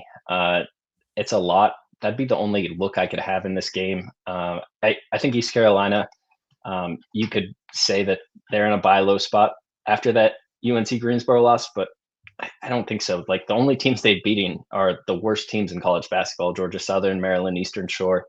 I think App State finds a way to get a win here, but those free throws at the end kind of bother me, and 1 point can balloon to 7 so quick. It's not something I have a big enough lean on to get there, but App State.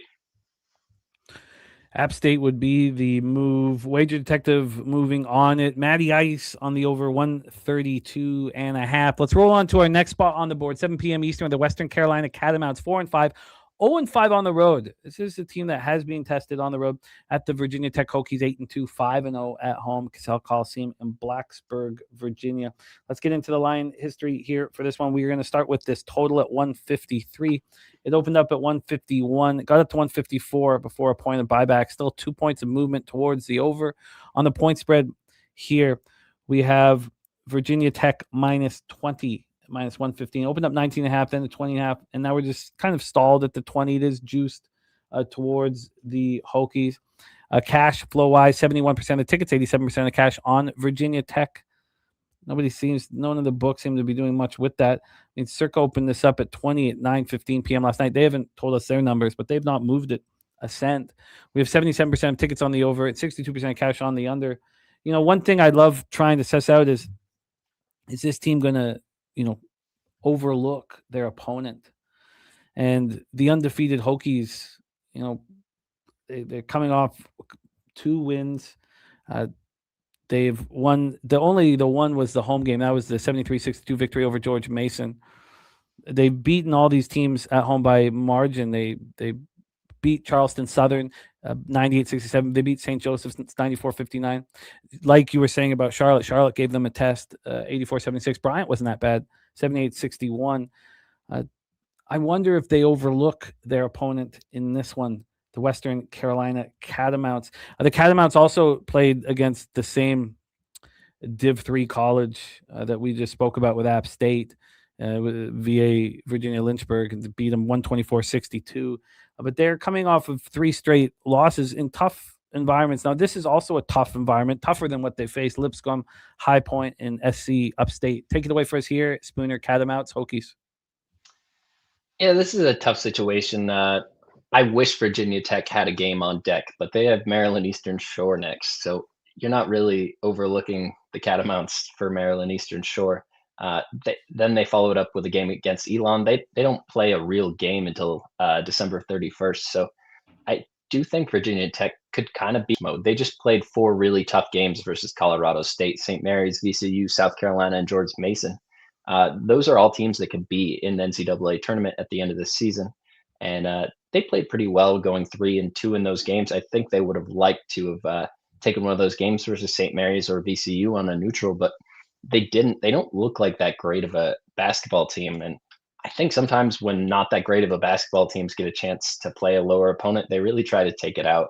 And as much as I'd like to get on West Carolina plus the points, I'm just scared of that. I think Virginia Tech has more to prove on the season. They see these Maryland Eastern Shore, West Carolina kind of games. This is a point to stat pad, run up as many points as you can. And I don't think they're a team that's really going to take players off the court.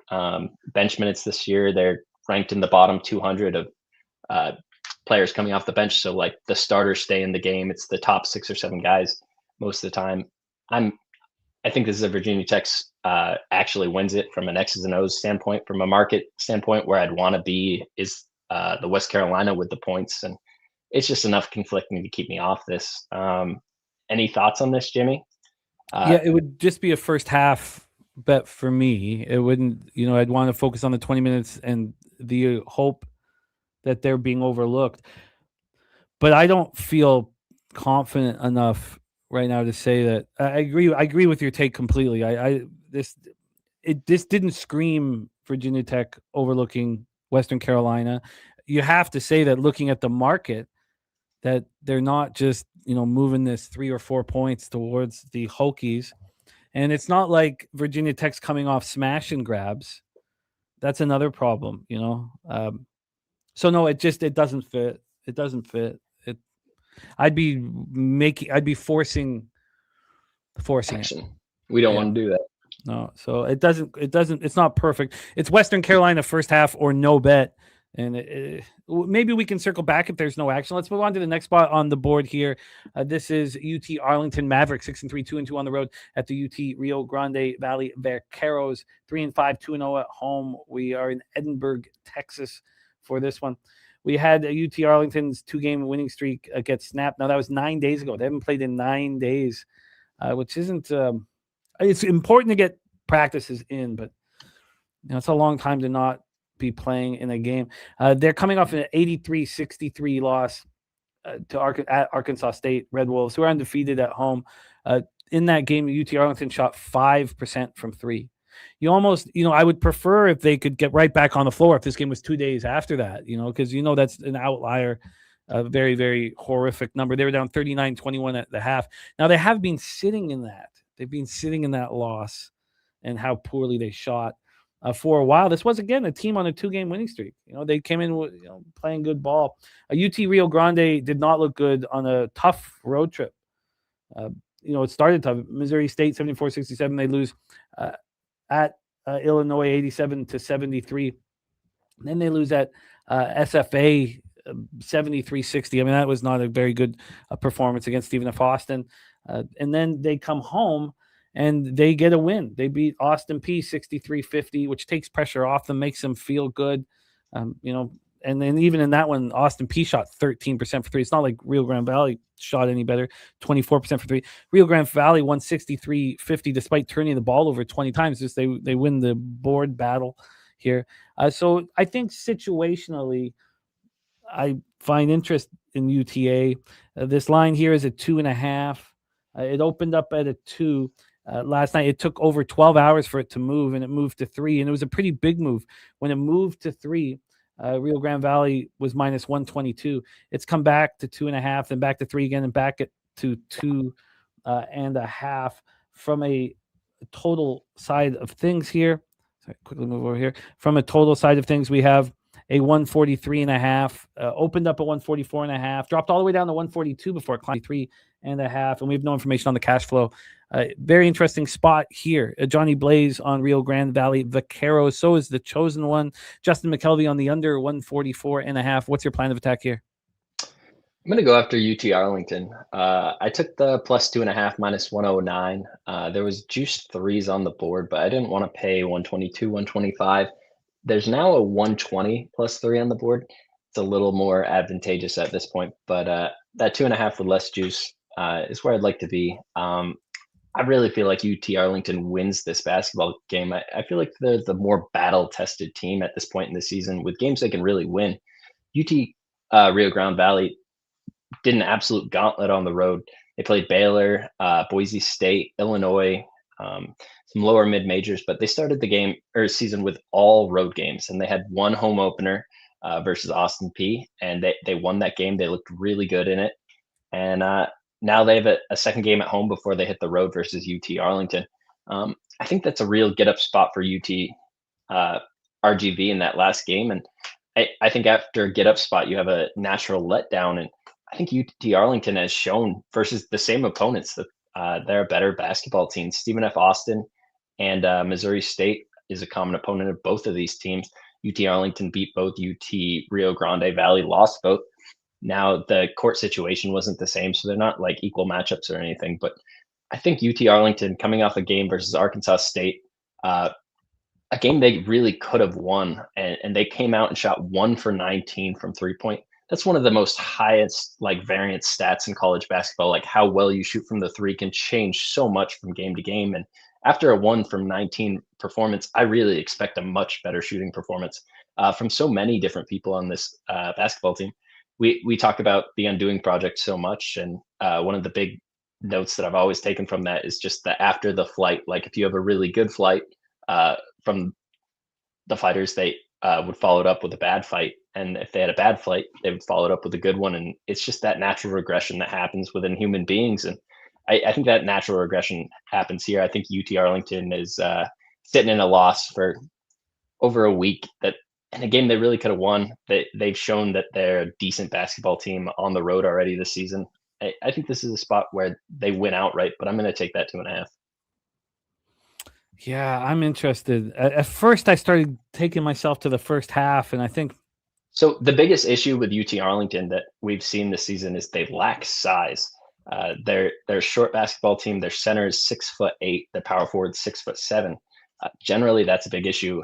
It's not a big issue versus a team with a center that's 6'8" and a power forward that's 6'6" in UTRGV. I think this is a really good matchup for them. UTRGV doesn't have a great home court there, Edinburgh, Texas. That's why they started so many games on the road. Nobody wants to go to Edinburgh, Texas. I think this is a letdown environment. I like it a lot. I'm interested in joining you. I think the cap works on multiple levels for me. The only thing that doesn't work is just the simple record. I would, when people just see that record, I mean, but that's just a very surface situation. But no, I like it. I like it. I'm very interested. UT Arlington plus 2.5. Was that minus 110? Minus 109. Nice work. Okay, we roll on to our next spot on the board here. And this is a big one. We have the Iowa Hawkeyes, the Iowa State Cyclones. This is the big one. Ames, Iowa, Hilton Coliseum, where the Cyclones are 4-0 and, of course, 9-0. But, man, they just came off handing the worst defeat to a number 1 seed at home in college basketball history, 81-58 at Purdue. Yeah, I mean, how is this not a letdown spot? Now, they are just beating teams other than the St. John's game. They're beating teams, by margin. And this is a tricky spot. The Hawkeyes have only played 1 road game, and they look bad. Michigan State took them out by 19. They're coming off a big win over Maryland, 83-64. Line history wise here, we'll start with this total. We have a 141, so it's been a huge move to the under. This one opened up at 146, and it didn't take long. This was down to 141.5, 5:39 p.m. yesterday. So a 4.5 point move in the first 4 hours that this line was available yesterday. It kind of bounced up. It got up to 143.5 by 10:20 p.m. It got again to 143 at 1:48 a.m. at 8:13 a.m. It's a 143 at 10 a.m. Now we're back to a 141. So 5 points of movement towards the under. On the point spread here, we have Iowa State minus 11.5. They opened up minus 12.5, got up to 13 in the first 30 minutes. The line was available. Then it got all the way down to 10.5 this morning, a huge move against them towards the road dog. And now we're at 11.5, so the 1 point move towards the Hawkeyes. Cash flow, 77% of tickets, 89% of cash on Iowa State, and 64% of tickets on the over, 70% cash on the under. I mean, psychologically, in so many different angles, I want to back the Hawkeyes here. I wish that they were more comfortable or had more road games or more difficult environments. Take it away, Spooner. Hawkeye Cyclones names. Should be a good matchup here. This is a little bit of a regional rivalry between Iowa State and Iowa. Ben McCollum's been coaching in Iowa now for a few seasons. He was Drake's head coach last season. One thing to note with him, he plays one of the slowest paces of basketball in the country. I think last year was like the second lowest in the last 8 years of any NCAA basketball, like the pace of play they played with. So he's carried that over here to Iowa as well. And they play very slow. So I think the under, you talking about the big movement, is the only side of that big movement that I could lay on. Is I don't think Iowa has a chance to win this game. I think inherently Iowa State should have been overvalued coming into this game. And when I was looking for this line, I was like, is it going to be 14.5? Is it going to be 15, 13.5 maybe? And it was not. It was none of those things. There was 10.5s on the board this morning when I was looking at it. 10.5s are gone. There's still 11.5s you can get with a reduced juice. You can get 12s, but I thought Iowa State should have been more overvalued than what they were. I kind of mentioned this yesterday with that Nebraska game. Nebraska being an undefeated team, I thought they should have. We were buying them at a peak, but I thought it was weird that they were an underdog. That line moved 5 points. Nebraska won the game. I think this is an Iowa State spot. I don't think they're high enough in the market. I think the market baked in that this is a regional rivalry and that Ben McCollum's a really good coach and they'll have him up for this game. But Iowa State's too much. That defense is ridiculous. So just think about a football team or a football game. Once you go down, you need certain things to come back. If you just have a rushing attack that revolves around Derrick Henry and you're down 14 points, this is a really bad spot to have a team. And Iowa plays the same way. They're like a slow rushing attack. Just that's all they do all game. That they try to get really good shots. They hold on to the ball as long as they can. They play really good defense. Iowa State's going to push the pace with their defensive turnovers. Even though Iowa doesn't turn the ball over a lot, that's going to change versus Iowa State. I don't think this is enough points. I'm kind of thinking about moving on Iowa State, but it's not generally a game I get involved with. I just don't think they're high enough in the market, and that's so weird to say after the last game they had an absolute shellacking of Purdue by 30 points. I don't know. You don't this should have opened 15 if they're too high in the market. It was true.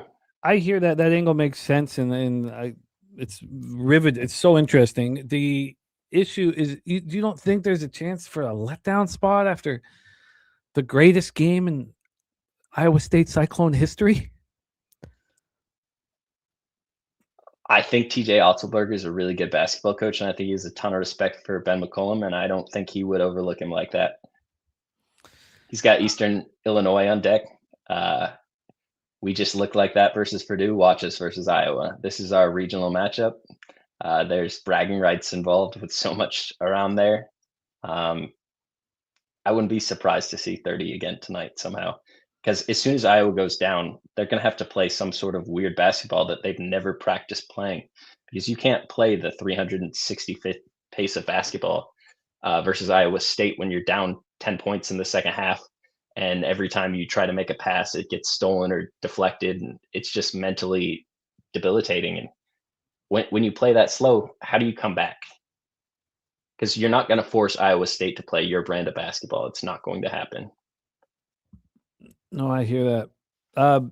I hear that. It's just such an interesting game. Los Chudy 94 has moved on Iowa State. Los Chudy tried to get me on the over in that Lakers game, despite the market move. I should have listened. So we got to be very quick here. We have 8 more minutes of Spooner. I can go over a couple minutes. We'll try to keep this normal. Okay, beautiful. Because we only have 3 games left. Okay, that gives me a sense of. We have Matty Ice looking at the first half under. It's a 66.5. I can find the 67 at -115. So Matty Ice thinking that in a huge rivalry game, maybe it will get off to a slower start. So let's roll on to the next spot on the board here. 8 p.m. Eastern, the Alabama State Hornets 3-6, 1-5 on the road. The Missouri Tigers 8-2, 7-0 at home. We're at Mizzou Arena in Columbia, Missouri, and we have action here from our very own Spooner in this one. So I can't wait to hear the breakdown. Let's get into the line history here for this spot. Sorry, I'm on first half totals. That's the problem. We can start with the total, though. In the full game, we have a 157. There's a 156.5 and 157.5, depending on where you shop. This opened up at 157, and that was 7:23 p.m. last night. Within 10 minutes, this was down to a 155.5, but that's the low water mark. This got up to 158.5 about 2 in the morning. Right now, it's a 157. There's been 5 cents of movement to the over, just 5 cents of movement. When we get to the point spread here for this spot, we have Missouri minus, it depends, 27.5, depends where you're shopping, but this opened up at -22.5, and the first move is actually towards Alabama State, moved to 22, but that only lasted for about 15 minutes. It went back to the 22.5, but that was there for 2.5 hours, and then this heavy move towards Mizzou, it got up to 28 at 10 this morning. It's a 27 I'm looking at, but it's -121 to the over. So just a massive move towards Missouri, who are undefeated at home. We have no information on the cash flow in this one. Alabama State Hornets coming off their 3rd straight loss. Just lost to Tennessee Martin, 74-64 on the road. That was on Sunday. We have Missouri, an angry group off of 2 losses. They lost at Notre Dame, 76-71. They came back and lost by 20 to Kansas, embarrassing. And the idea that the market, the believing, is that they're going to take it out on the Alabama State Hornets, but maybe that is not the situation. Let's hear from Morgan Spooner. Take it away. Hornets, Tigers in Columbia. Yeah, this Missouri team is somebody that started the season really hot. They played absolutely nobody, one of the easiest strength of schedules, 5 bottom 285 teams in their first 7 games. Then they played Notre Dame and Kansas, 2 decent opponents, and they lost both of those games. The Notre Dame game was winnable. I really think they had a chance to play better than what they did, and they lost the game by 5 points. They finished it up with their own regional rivalry versus Kansas, and they got blown out by 20 points. So initially looking at this game, I sat there and was like, this is a spot where Missouri is really going to get right. And I looked at the opening line at that I was looking at, and I was looking at 21.5 last night. Wild to be looking at 27.5. There's 28 on the board, -110 at this very moment. I was looking at 21.5, -110 both ways last night. That is an outrageous move. Maybe somebody from Alabama State has the flu. Maybe half the team has the flu on Alabama State. I don't know. Maybe somebody knows that, but I think that's really hard information to get a hold of. And I don't think anybody actually has that. I think people are looking at Missouri coming off 2 losses and saying, now they're playing a bottom 275 team and they're absolutely going to shellac them. What has Alabama State done this season? They played in some tough basketball games. They played against Florida State, got blown out by 40. They went into UAB, a very tough court down there. They won by 3 points. That is an outrageous win. Their only other win on the season in D1 came against IU Indy, which we mentioned is a bad team. They've lost to bad teams like Air Force, SIUE, Tennessee Martin, respectable losses to Colorado and New Mexico, but they're not getting absolutely destroyed. And Missouri's not destroying teams either. They haven't covered a 28 versus anybody but two teams this season, VMI, and I honestly think Alabama State has the athletes to walk into VMI right now, win by 10, and South Dakota. Really tough travel spot for South Dakota. It's not the same for Alabama State to Missouri. It's not terrible travel at all, especially when you consider what Alabama State's gone through this season. I think we've talked about this, that numbers don't open up that poorly. When a number moves a point or two, that's fine. That's fair. The sharpest bettors in the world are shaping this market, but the sharpest bettors in the world also shaped that number before it came out. And I don't think they were wrong by 5 points. I don't think they were wrong by 6 points. I'm taking Alabama State minus 27.5. I mentioned I'll put a little bit more on all these. I'm going to sprinkle the 28 as well. But this number's too big. Dennis Gates, good coach. I don't think this is good basketball. A 20-point game by the end of it. They were probably right there at the open. I was considering Alabama State at the plus 21.5, and I just couldn't get there. I thought the number was too small, but now this is ballooned way too far. This is outrageous. And if the game tips, I've looked everywhere I can, and we find out that half Alabama State has the flu, I'll chalk it up as a loss, and it's fine. But other than that, I think this number's too far moved. It's insane. It's in such an interesting breakdown, getting in the way of it. It's so much food for thought. I'll be sitting with this game afterwards. We have Spooner at Alabama State plus 27.5 and minus 110. I mean, so we're focusing on the fact that the models, the sharpest players, well, they couldn't be this wrong. Instead of focusing on Missouri coming off 2 losses, they're going to take it on Alabama State Hornets. Maybe they're not capable of doing that. It's such an interesting angle. I like it. Dizzy Donut going to move with you on Alabama State plus 27.5. Let's move on to our next spot on the board. 9 p.m. Just 2 games left here in college basketball. We got Morgan Spooner rocking with us. 9 p.m. Eastern. St. Joseph Hawks it's versus Syracuse Orange, because we're in the Thomas and Mack Center in Las Vegas, Nevada for this one. We've also arrived at our guy Ron Crawford's spreadsheet play of the day. If you're listening on headphones, you might want to turn it down for a second. But the spreadsheet play today here is on Syracuse minus 13. Shout out to our guy Ronnie Crawford.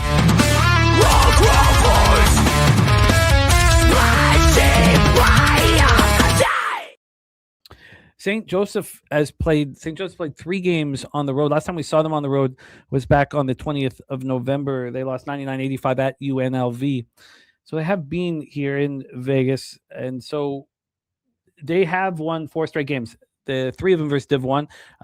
They beat Princeton at home 60-58, followed it up by beating Temple 70-69, and then beat up on lowly Coppin State 87-65. Syracuse had a 3-game losing streak. Now that was a very tough tournament they were in, and they opened it with that overtime loss to mighty Houston. So it was very, very impressive work. That was in Las Vegas too. So both teams have played in Vegas and are, should be comfortable in this situation.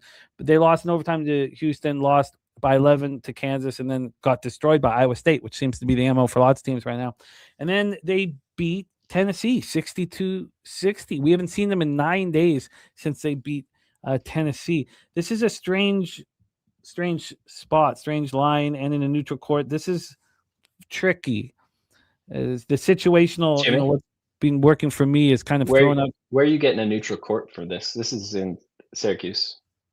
Oh, I have this at Thomas and Mack Center. I got their home JMI wireless. Yeah. Oh yeah, so do I have JMA wireless. This is a true road game. Why did I have this as a? Oh, that's very helpful. Let me just move back here quickly. Here and I don't know what the hell's wrong with me. I don't see Thomas Mack Center anywhere. I thought they were okay. Okay, all good. Carry on. Very, very crucial information. So Syracuse is at home, where they are 4-0 at home. That is very, very helpful. I don't know why. Okay, let's stay focused here. So we are in Syracuse, not at Thomas Mack Center in Las Vegas, Nevada, for a neutral. I don't know what the hell where I got that from. So let's roll here. St. Joseph's Hawks, Syracuse Orange. So Syracuse been sitting here for 9 days since they played Tennessee. St. Joseph's just beat up on Coppin State on Tuesday. So it's a very strange situation here rest-wise. Syracuse minus 13 at minus 109. Opened up at 12.5, now half point to 13. And when we get to the total here for this one, we have a 145. It's opened up at 145.5, now 145. So very little movement there. 53% of the ticket, 76% of the cash on the orange. 50-50 ticket count, but 55% cash on the over. Take it away for us here, Spooner. St. Joseph's Hawks, Syracuse Orange. This is a difficult point spread for me. Kind of went back and forth on this game. Syracuse has one of the best defenses in the country, and it's not the zone defense we saw for so long. They have one of the best man-to-man defenses in the country. I think it's going to be really difficult for St. Joe's to score points on this team. I don't know necessarily if there's enough points here, but at the same time, St. Joe's is coming off 3 straight wins. They beat up on a bad Princeton team, a bad Temple team. Coppin State is one of the worst teams in basketball, so those wins don't mean a lot to me. When they played against decent competition, Virginia Tech, UNLV, they took losses. Sort of notable, Steve Donahue was the former coach at Penn. They played Penn and lost on the road.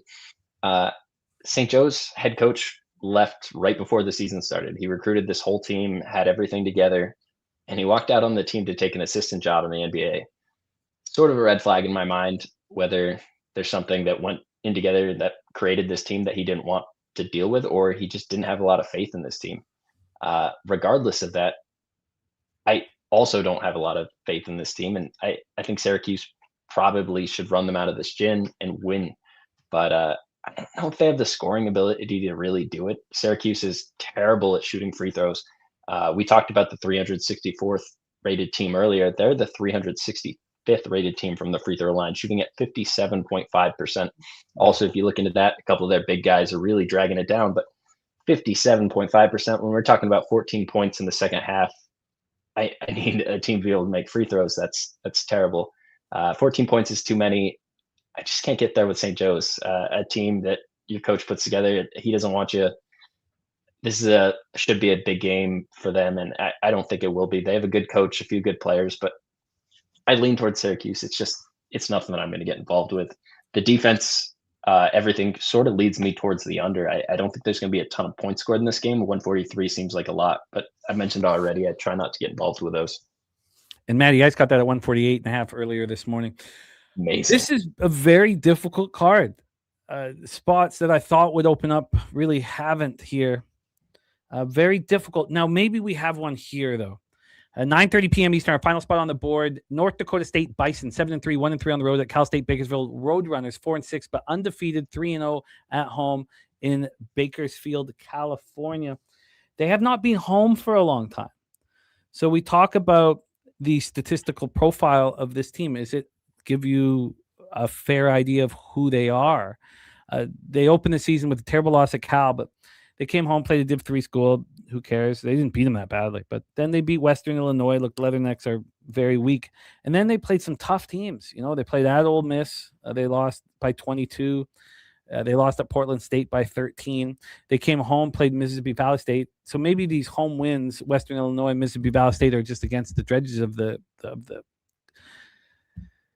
college basketball group. They are a weak team. So maybe I should step back a little bit. But these are tough road games. At Florida State, they lose by 30. Then they play at Fresno State. They win by 5. They take on CSUN. They lose by 21. That's bad. And then they just get destroyed by UC Santa Barbara, 109-84. So 4 straight road games. They finally come back home here. I guess their wins are against pretty weak opponents. North Dakota State rolling right now and playing good ball. Their only loss over the last 4 games against Div 1 was at Arkansas State. We know they're a good basketball team, and it took overtime to take out North Dakota State. So North Dakota State is your road favorite here, coming off of a tiny 1-point victory over the Northern Arizona Lumberjacks. Not a very good basketball team. They were supposed to take care of business, and they didn't. So here we are. This is our final spot on the board. Now, the line has moved towards North Dakota State. It opened up at 5.5 yesterday afternoon. It quickly got to 6, within 3 hours, maybe not that quick. Moved to 6.5 by 2 a.m. It's come back to 6, and now it's minus 118. So it's basically 6.5. So we'll call it a 1-point move towards the Bison. From a total standpoint here, we have a 150. It opened up at 148. And taking a look at the cash flow, we know 69% of the tickets and 92% of the cash at North Dakota State. Now we see some sharp books, moving in that direction. Circa opened this up at 6 at 9:15 p.m. Last night. Then today, this afternoon, they moved it a full 1.5 with 81% of the tickets and 91% of the cash on North Dakota State. It's come since back a half point. So they're hanging a 7. I'm very interested in this breakdown. Take it away for us, Spooner, our final spot on the board. I think one of the most notable parts of this breakdown is that Cal State Bakersfield played this team last year. Just going to try to pull up the score real quick. I think they lost by 30 points. So that Cal State played North Dakota State at home the first game. It was an 86-81 game. Then the second game, they played them home and home. I want to say they lost by like 30 points, 60-94 on the road. Cal State Bakersfield does not have the same coach from last year. They do have a few of the same players, but North Dakota State has the same coach from last year. And they remember that loss at the beginning of the season. They had no business losing that game on the road. I think this team's going to be very ready for this game. This is just in that dead zone of teams that I think are sort of close together. Once it goes past 4 with a team like North Dakota State, I don't have enough confidence to lay it because I'm not ready to lay 10 with them. Because if you're going to win by 6.5, you need to be able to win by 10. And they have that propensity. Like, that's completely in the range of outcomes. But I can't quite get there with 6 minus 110 is the best number I'm looking at right now for North Dakota State. I can't quite get there, but definitely fade Cal State Bakersfield. If you're like a parlay better, you're looking for one more to put on there. I know it's always scary to get a road team, but North Dakota State's already faced some road competition this season.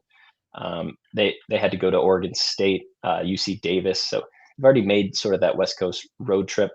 I think Cal State Bakersfield will be a nice change up to that. I just don't know if they win by 10. And if I can't do 10, I can't do 6. So I'm off it for right now. If somehow Cal State Bakersfield goes on a little run early in this game, it'll be later tonight. I could totally see myself getting on North Dakota State live, but I don't know. I think the number's about right. Wow. This is a card that I thought was going to open up for me. I don't feel disgusting, like isn't it? Done that. But I love these small schools. I love the opportunity to break them down to you. I was so excited about this. And now I'm sitting here just on the fence. Thank God for your action here. And this does happen when, if I didn't have a guest, it would have just been the worst breakdowns that you could possibly hear. So thank you for having action here, Spooner. I'm gonna have to sit with all these spots. Green Bay Phoenix, a plus 100 available right now. UT Arlington, I think that's the one. I think that's my best spot on the board, is just what I was gonna say. And if you're listening along, there's a plus 3 minus 120. I really think points are valuable at the end of college basketball games so much, even though I'm saying that I think they win outright. When I go to add my bet, it's going to be that plus 3. I'm hoping that we can wait a little bit and maybe some juice comes down on it, though.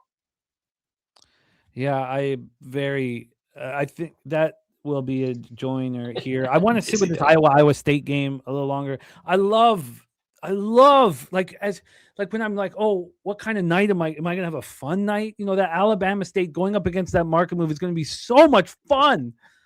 I just don't know if I can do that. I mean, these schools and these teams so well, so it's easier for you to go up against a move like that.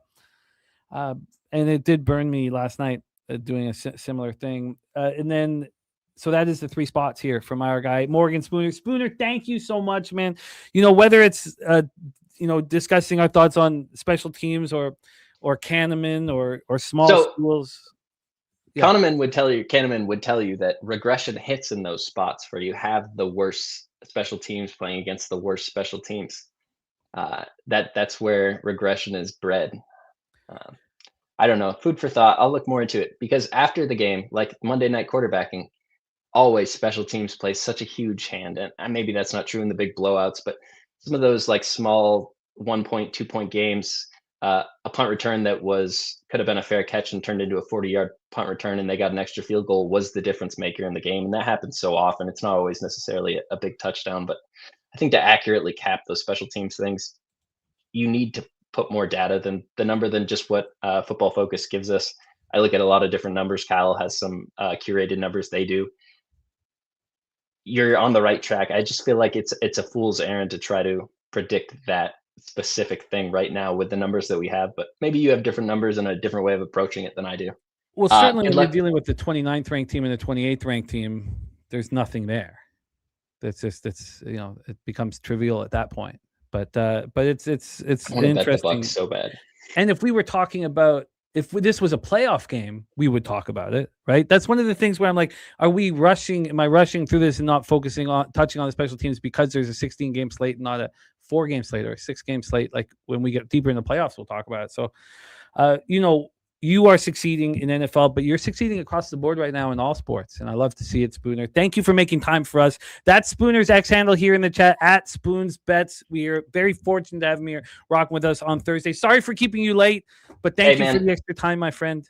Good luck tonight. I hope you get a bunch of cash. Everybody in the chat, I hope you get a bunch of cash.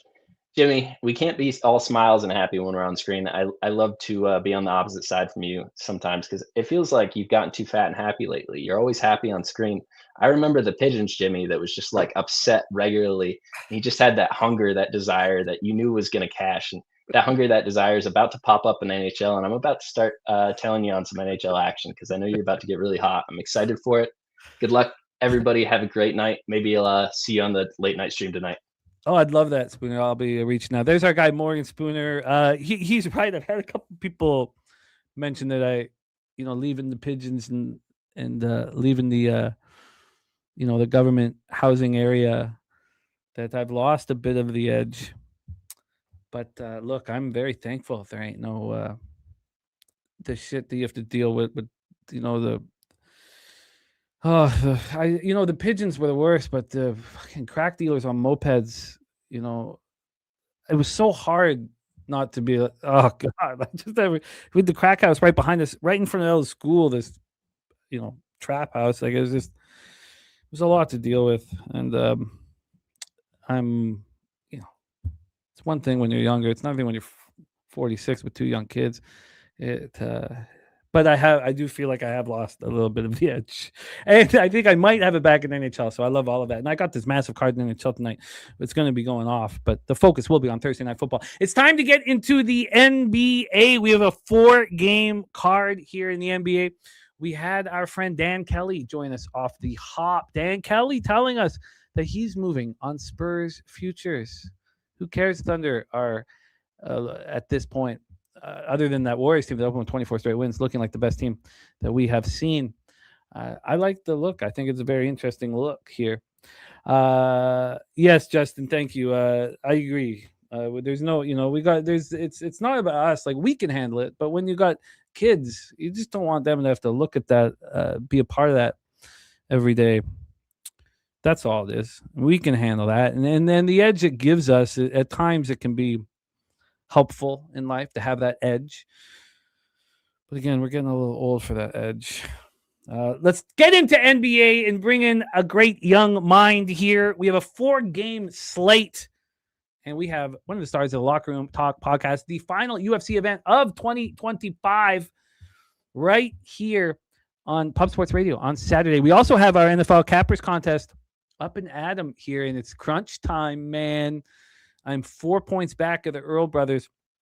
It's 4 points with 4 weeks left. That's not going to be easy. And Luke Burrow still on top of the $1,000 Heartbreakers Cottages bonus. So a lot to talk about this evening. But let's bring on our guy coming to us from South Jersey.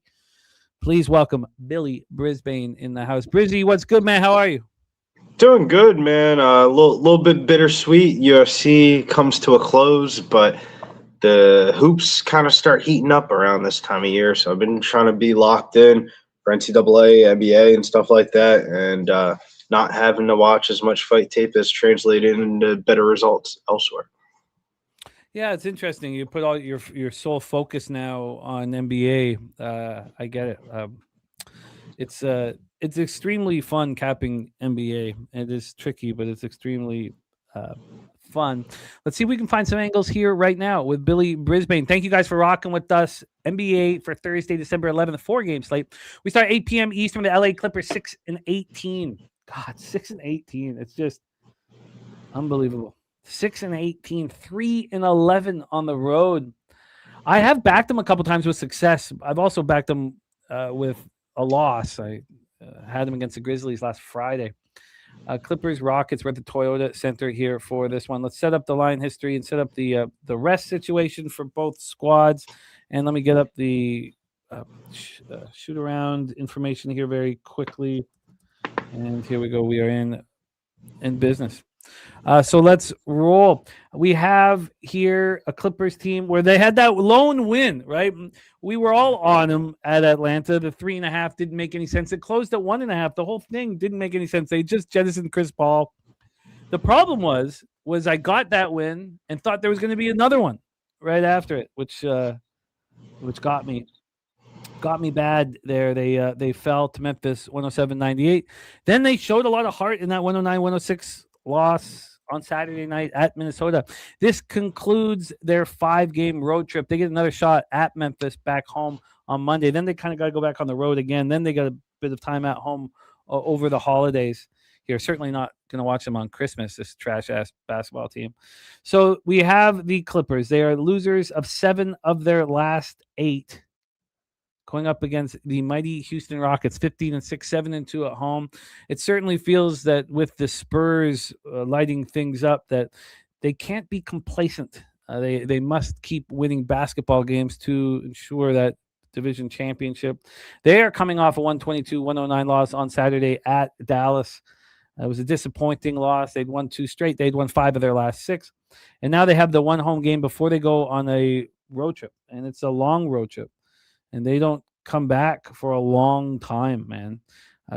They leave on the 15th, and they don't come back till December 26th. They play the Lakers at LA on Christmas Day, which will be extremely enjoyable.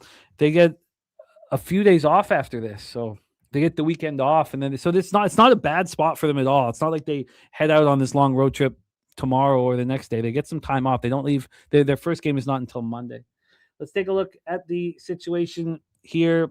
So we have the simple injury report. We know exactly what's going on. Nobody questionable. Finney-Smith, Eason out for the Rockets, and then Jones out for the Clippers. So there's no question marks. We can put together a script and see if it can help get us paid. Let's get the line history and the cash flow here for Brizzy. From a spread perspective, our first of 4 games here on the NBA slate, we have the Clippers +9. The Clippers are +9 at -105. Harden back in Houston. This opened up at +8.5 yesterday morning at 10:44. In 10 minutes, it took 10 minutes for there to be a 1.5 move towards the Rockets. But that was as big as it got because it got back down to 8.5 about 6 hours later. Got up to 9.5 at one point. Now it's at 9. So we've had a half-point move towards the LA Clippers. We had a half-point move towards the Houston Rockets from 8.5 to 9. From a total standpoint, we have a 222.5. Opened up at 221, dropped down to 220, and then climbed up. So we've climbed up to 222.5 for a 1.5 towards the over. And we take a look at the cash flow. 80% of the tickets are on the Rockets, but just 66% of the cash, which is a bit of a surprise. So some big bets are coming in. I mean, 20% of the tickets and 34% of the cash on the Clippers is a bit of a surprise. 65% of tickets and 87% of cash on the under. So let's take a look and see what Circa has done with it. They've moved this total 2 points to the over, despite 87% of cash on the under. So they don't feel any concern there. And then with 80% of tickets and 79% of cash on the Houston Rockets, they initially moved this towards the Clippers from 9 to 8.5. Now they brought it back to 9.5 at 7:18 a.m. But 80% of tickets, 80% cash on the Rockets. They moved it just a half point. Billy Brisbane, take it away. Yeah, it's just kind of hard back in the Clippers with all the behind-the-scenes front office problems. It's just weird to see that from a team this early on in the season. I mean, the video surfaced last week, or I should say the video that basically got Chris Paul fired or cut from the team surfaced social media last week. And my main takeaway was it looked like a fucking training camp practice in the middle of the season in late November. And they were trying to run offensive sets and work through offensive sets. It just looked like a big red flag for me. I mean, the Rockets lost the second end of their back-to-back in their last game versus Dallas. This kind of seems like a good bounce-back spot. They're 7-2 at home, 14-5 as a favorite this season. I mean, their next game's not until Monday. They're kind of the team in better form. I mean, all 4 days of rest. Clippers look like literally like an NBA 2K team that a person made in a fantasy draft from like 5 years ago. And I think they'll regress to the mean, but just not tonight. I like the Houston Rockets in this one. I would stay away from the total. The total just looks extremely low. The total is kind of sketchy for me. I would probably just say Houston as a money line parlay filler. Houston double result is a little bit chalky if you want to eliminate the juice. Houston's usually a good first half team. And then player prop wise, Reed Shepherd's popping a lot in this game. Over 1.5 3-pointers, minus 186, 16.5 points and rebounds and assists. Great matchup for Reed Shepherd. The LA Clippers are 29th and above the break 3-point defense, and Shepherd's gone over in 10 out of 14 games versus bottom 10 defensive rated teams. So it's a Reed Shepherd ball game here. Probably be featured in like a little player prop parlay. And then Sengun as well, 15.5 rebounds and assists, minus 114. Sengun's rebound prop is pretty low, I thought. 8.5 rebounds, minus 146. You see a low total in this game. Could be a couple more rebounds, opportunities for Alfred Sengun. But main sentiment for me is Houston or pass. It's too bad Houston's not coming off of a victory. It's too bad that the Clippers are ending a road trip here. It's been a long road trip. It started on December 1st. With all of that put in, I guess they probably flew back after Minnesota. Right? With the Clippers, they must have flown back after that game that lost Saturday, Minnesota. They must have. They're not going to stay. Yeah, I mean, they haven't played at the crib all month. They've been on the road this whole entire month. But I'm sure they flew back on Sunday, the 7th. Why would they go up to Houston and sit around for 3 days?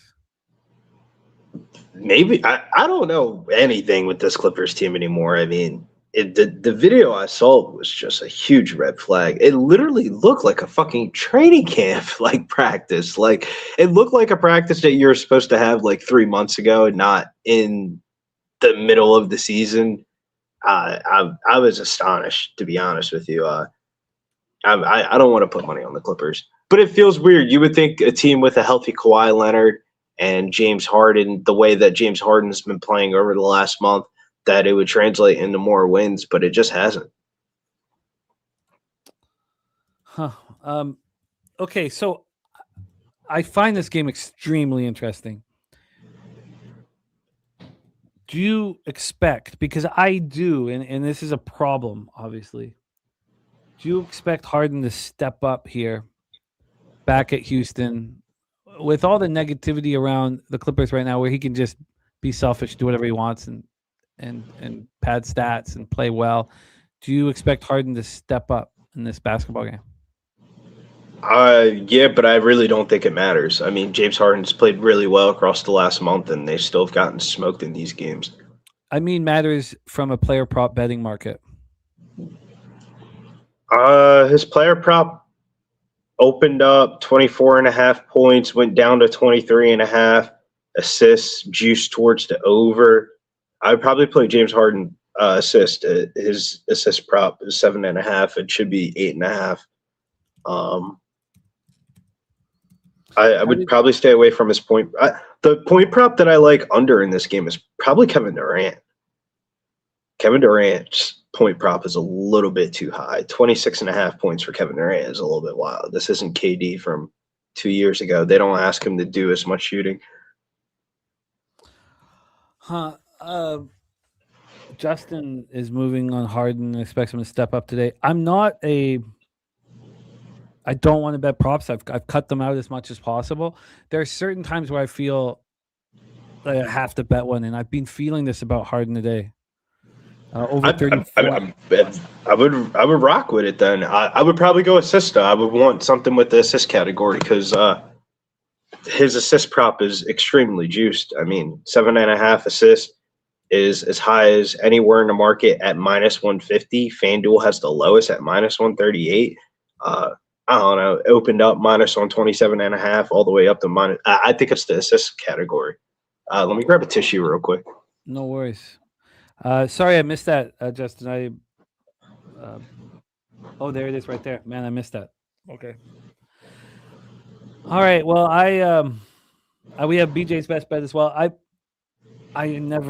I try so hard not to bet him, but I feel like this is the spot to bet it.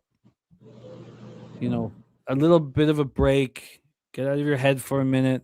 Your team is trash, but it doesn't matter that your team sucks.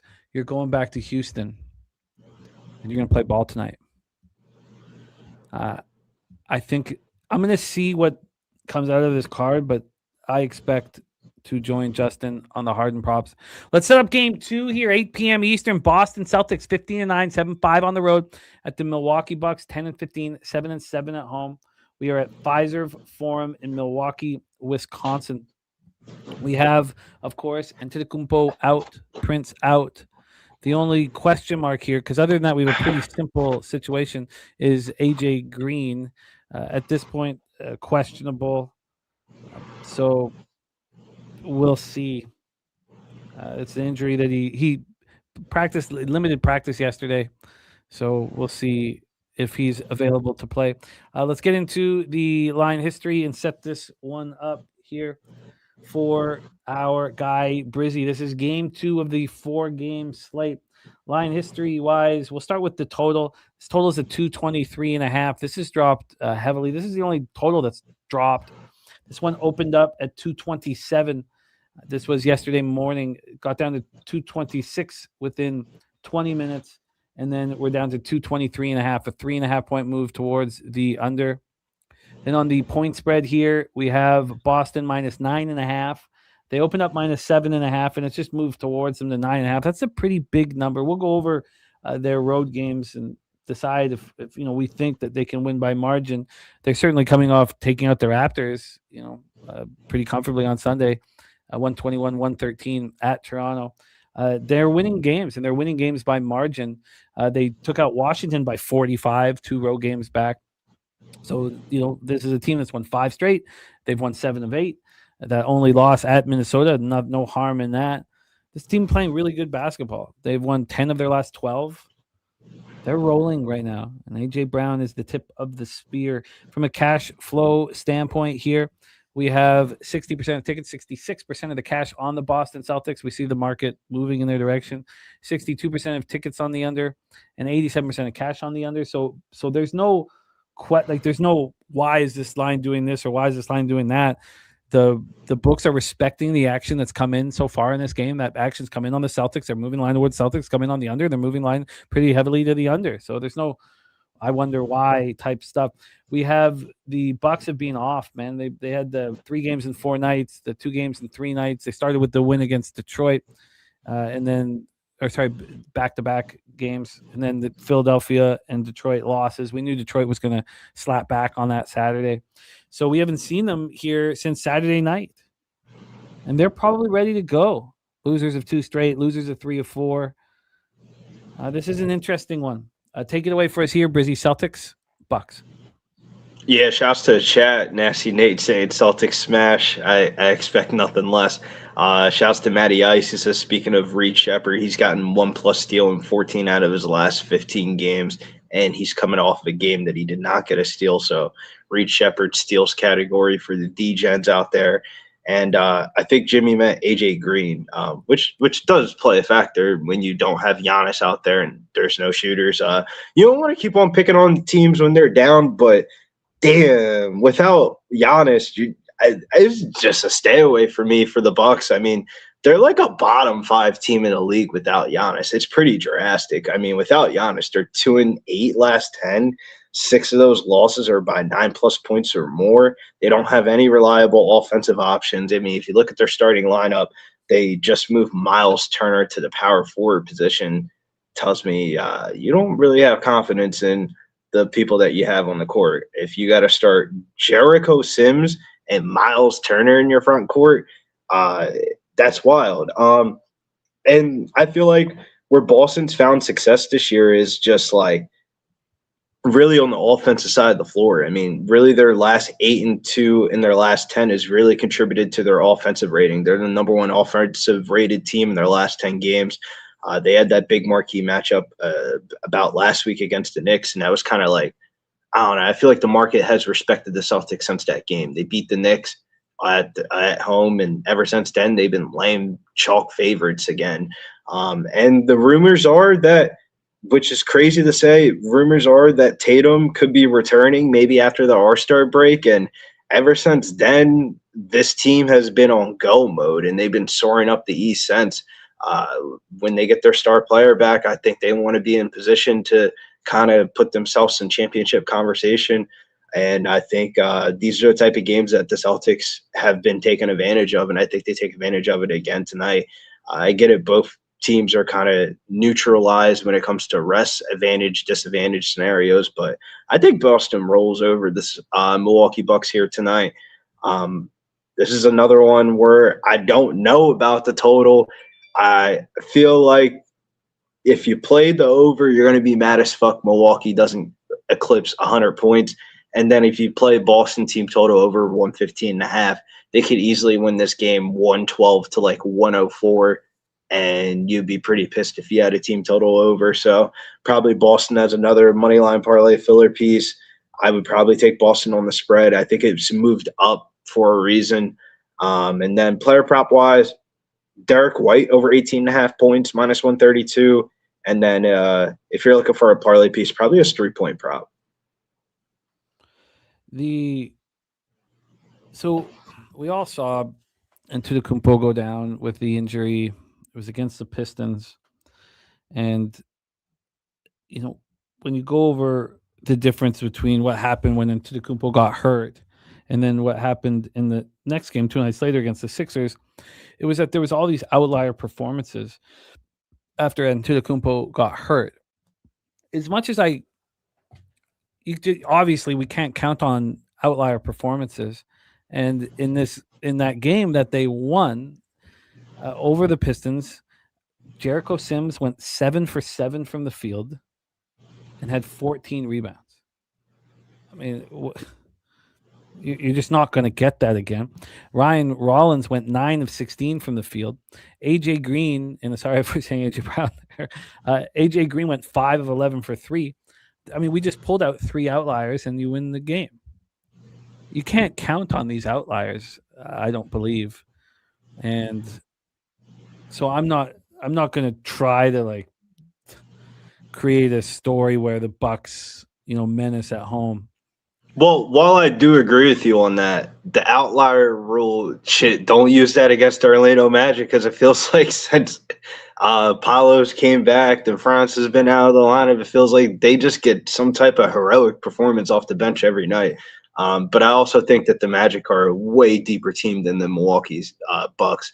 I think the problem here for the Milwaukee Bucks in this matchup specifically is going to be their guard play. The combination between Ryan Rollins and, let's say, Green's in the lineup and Kevin Porter Jr. is just not going to be able to put up the same exact amount of points as Pritchard, White, Brown, and company.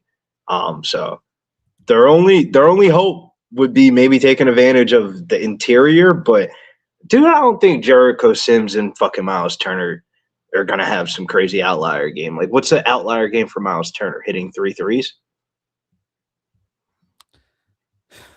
I'd have to look into that a little more, but I hear what you're saying. I would like to be able to talk myself into expecting the Bucks to step up in this situation, or at least the Celtics to overlook them a little bit. I don't think I'm going to do that. So I feel like we have to dumb it down a little bit to which one of these big underdogs of damn near double digits are going to be, which one of the 3 are the most live, backdoor cover or spread. And I guess this, are you taking Milwaukee or Sacramento as the big home dog? It's Well, let's keep rolling. 2 games left on the sports slate here for Thursday, December 11th. Thank you guys for rocking with us. When we get into our next game, we have BJ's best bet, Bruce Huncho, Pelicans plus 4.5. Let's talk Blazers, Pelicanos. Blazers 9-15, 6-9 on the road. How fast this promising season is dissipated, like old times, I guess, in Portland. What, for Portland? Yeah. New Orleans Pelicans 3-22, 2-12 at home with Smoothie King Center in New Orleans, Louisiana. Let's get this one set up here. This has been a rough long road trip for the Blazers. There's been fighting the dog in all of these games except for that last one. That was bad. 119-96 loss at Memphis. Now they have New Orleans. They haven't played since Sunday, so they've got a bit of time off, but I do find it tricky to cap the final game of a road trip. If they've lost all 4 games of the road trip, then if you trust the team's character, then you think they're going to bounce back and fight for that in that final one. Here, I'm not sure really what to make of it. I know that they did not look good in their last game, and that's been sitting with them. It's the injury news report, though. I mean, damn, that's the reason why the Blazers have been losing. Yeah, there's several reasons. No Holiday, no Klinging, no Sharp. Robert Williams is questionable. I mean, damn, Cisco in the starting lineup is everything that you need to know about the Blazers' injuries problems right now. I feel like that was the thing that we liked about the Blazers coming into the season was maybe Drew Holiday can give this team some veteran leadership and some defensive prowess. Now you take out Drew Holiday off the court, and holy fuck, man, you talk about points. The Blazers have only won 3 of their last 13 games, and they're allowing 121.9 points per game, bottom 5 in the NBA. I mean, if you've watched a Trailblazers game in the last week, it's just a track meet. Nobody's playing defense out there. It feels like you're watching the Denny Avila show. Like he's just grabbing the rebound, driving down the court, and it's up to Denny Avila if he wants to pass or not. Say what you want about the Pelicans, but if you just said they're 2 rookies of Derek Queen and Jeremiah Fears, I think those are 2 of the top 10 scorers in the most recent draft. I don't know how good they'll be for the rest of the year, but I'll tell you they're better than their 3-22 record. Herb Jones is back. He's their best defender. Trey Murphy's been healthy. He's been looking really good. They're horrible money line wise, obviously at 3-22, but they're 8-5-1 ATS at home this year. I think they're better than what their record shows. Total wise, these are 2 of the top 5 over teams in the NBA this year. New Orleans Pelicans 15-10 towards the over this season, and the Blazers are right behind them at 15-9 towards the over this season. I mean, you could honestly just pass on the side and take the over, and that would probably be a good bet. But I think the Pelicans probably do sneak out this W here. If you just erase the name and you just put the stats of Team A and Team B, you would not think the Pelicans would be 3-22 in this type of scenario. And then if on top of that, just take out the X's and O's and just look at just the gambling history. How can you even trust the Blazers as favorites? I mean, they're 1-4 as road favorites this year, 1-7 this year as favorites. Damn if I do, damn if I don't. But I guess I'm betting the New Orleans Pelicans on a fucking Thursday because I think that is the side. Like, if you ask me who is the most likely to win outright out of all 4 of these games, the Pelicans. How the fuck are the Pelicans the underdog in this game? If anything, I think the Pelicans should be -2. Yeah, I would. Let's go over the line history here, but I agree with all that. Godfather here on the over 20.5 -135 says thinks it's 21.5 right now. We have, as you suggested, we have our guy Stacks. Stacks play day number 1 is the over 240 in this spot right here. Shout out to our guy Justin McKelvey. Stacks.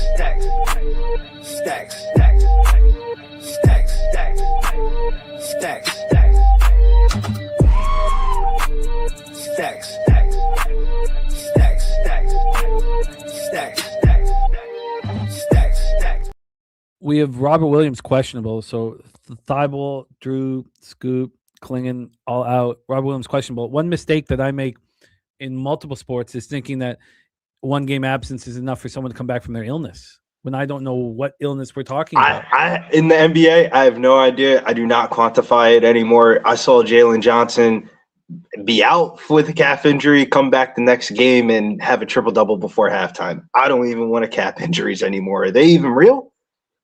Well, Jordan Poole upgraded to questionable. I mean, I think it's fair to say when you've been on the shelf for a month, the first game that you're upgraded to questionable is not the game you return. But But it's the Pelicans. I don't know. But that doesn't instill confidence in me. I know Jordan Poole can score, but damn, do I not want to have money on Jordan Poole outside of a Warriors jersey. We have a line move towards the Pelicans. They open up at plus 5.5, move to 5, 4.5, and to 4. You know, I think what everybody's thinking, it makes sense to me. We have a total now, 239.5. A very sharp book that I'm looking at still is the 240. This opened up at 238.5, quickly moved up to 240.5. This is all by 3 p.m. yesterday. So the better bet's probably first half over then. Well, it dropped down. You know, this was a 238 at 7 p.m. last night. Got up to 241 at 9:30 this morning. Now we're back at 239.5. So we're moving all over the place. And then cash flow. 53% of the tickets are on the Pelicans. 89% of cash is on New Orleans, and the line's moving accordingly. BetMGM has moved this to a 3.5, and they opened this up at 5.5 and got up to 6.5. I think the money's talking here, and I think we need to listen. I think you guys are right. Now the question is, are you going to be comfortable taking a worse number than your friends or colleagues are getting? I don't care about the number. I just want to more quantify are we tripping here putting American dollars on the New Orleans Pelicans, or does the wrong team favored quantify enough to put money on them is really the question that I'm having. I don't think that the wrong team is favored personally. I don't think you can go there with a 2-12 team at home. And I know that, if we take a look at the 15 games that the Blazers play on the road, they've won 6 of them. That came with a much healthier lineup. We saw what's left of this Blazers lineup fight until that 4th game of the trip. Jim, look at the starting lineup they put out in their last game. Hansen, people didn't even know fucking Hansen last year in college. Cisco, Denny Avia, Jeremiah Grant, and Kamara. You know what? The Pelicans roster might be a little bit better with Derek Queen and Jeremiah Fears. Like, if you just said straight up players on the court, how is that not a better 5? Yeah, I mean, is the opening line what made you uncomfortable? Should this have opened at 3? Straight up, the only thing that makes me uncomfortable is betting on anything with the Pelicans jersey on it. If it was like Derek Queen and Jeremiah Fears in street clothes and they were named the New Orleans Pelicans, I would feel a little bit better about it. But, you just feel like bets at the Smoothie Cream Arena just go to die. But maybe not tonight. I think the optics are tough. I think there's a problem. I think you're right. The opening line is extremely fishy. The last 3 games that we've seen the Pelicans at home, they've been very good. They needed overtime to lose to the Timberwolves the first time they played them. They got a positive home ATS record, 8-5-1 ATS. No road to Zion. Jason Meyer, my man, Eldorado. I don't think they need Zion. Like, people got to remember when Derek Queen was in high school, it was him and Cooper Flagg. They were on the same high school team, and they were talking about Cooper Flagg the same exact much that they were talking about Derek Queen. Derek Queen just went to Maryland last year, and I thought he looked really good at Maryland. If you just said pure scorers in the draft, him and Jeremiah Fears were lighting it up, and they're kind of lighting it up in the NBA. I don't mind those 2 players. I think for the future, the Pelicans are kind of realizing Zion might not be it, and they're trying to get the amount of trade value for him, and they're going to play out of Derek Queen because he can kind of do a little bit of everything. I hope there's value for Zion. There probably is. They should trade him for sure. I don't think in their head what they want for Zion, I don't think the market's going to give them. Like, they're looking for like a Paul George type of package from the Thunder from a couple of years ago. Like, bro, you're not getting all those draft picks for fucking Zion Williamson. If I can get over feeling that this line opened up at a fishy number, which I think I can get over, I'm going to join you guys here and get that 4 with the Pelicanos. I mean, it's been 5 straight home games. The Pelicans have looked good. For them, they look good. Shout out to the nasty day. He said, Hansen and Cisco, is this what we call a music CD commercial from the 90s? All right. All right, let's roll on to our final spot on the board here. 10 p.m. Eastern, the Denver Nuggets 17-6, 11-2 on the road at Sacramento Kings, 6-18, 3-7 at home. We are at the Golden One Center in Sacramento, California.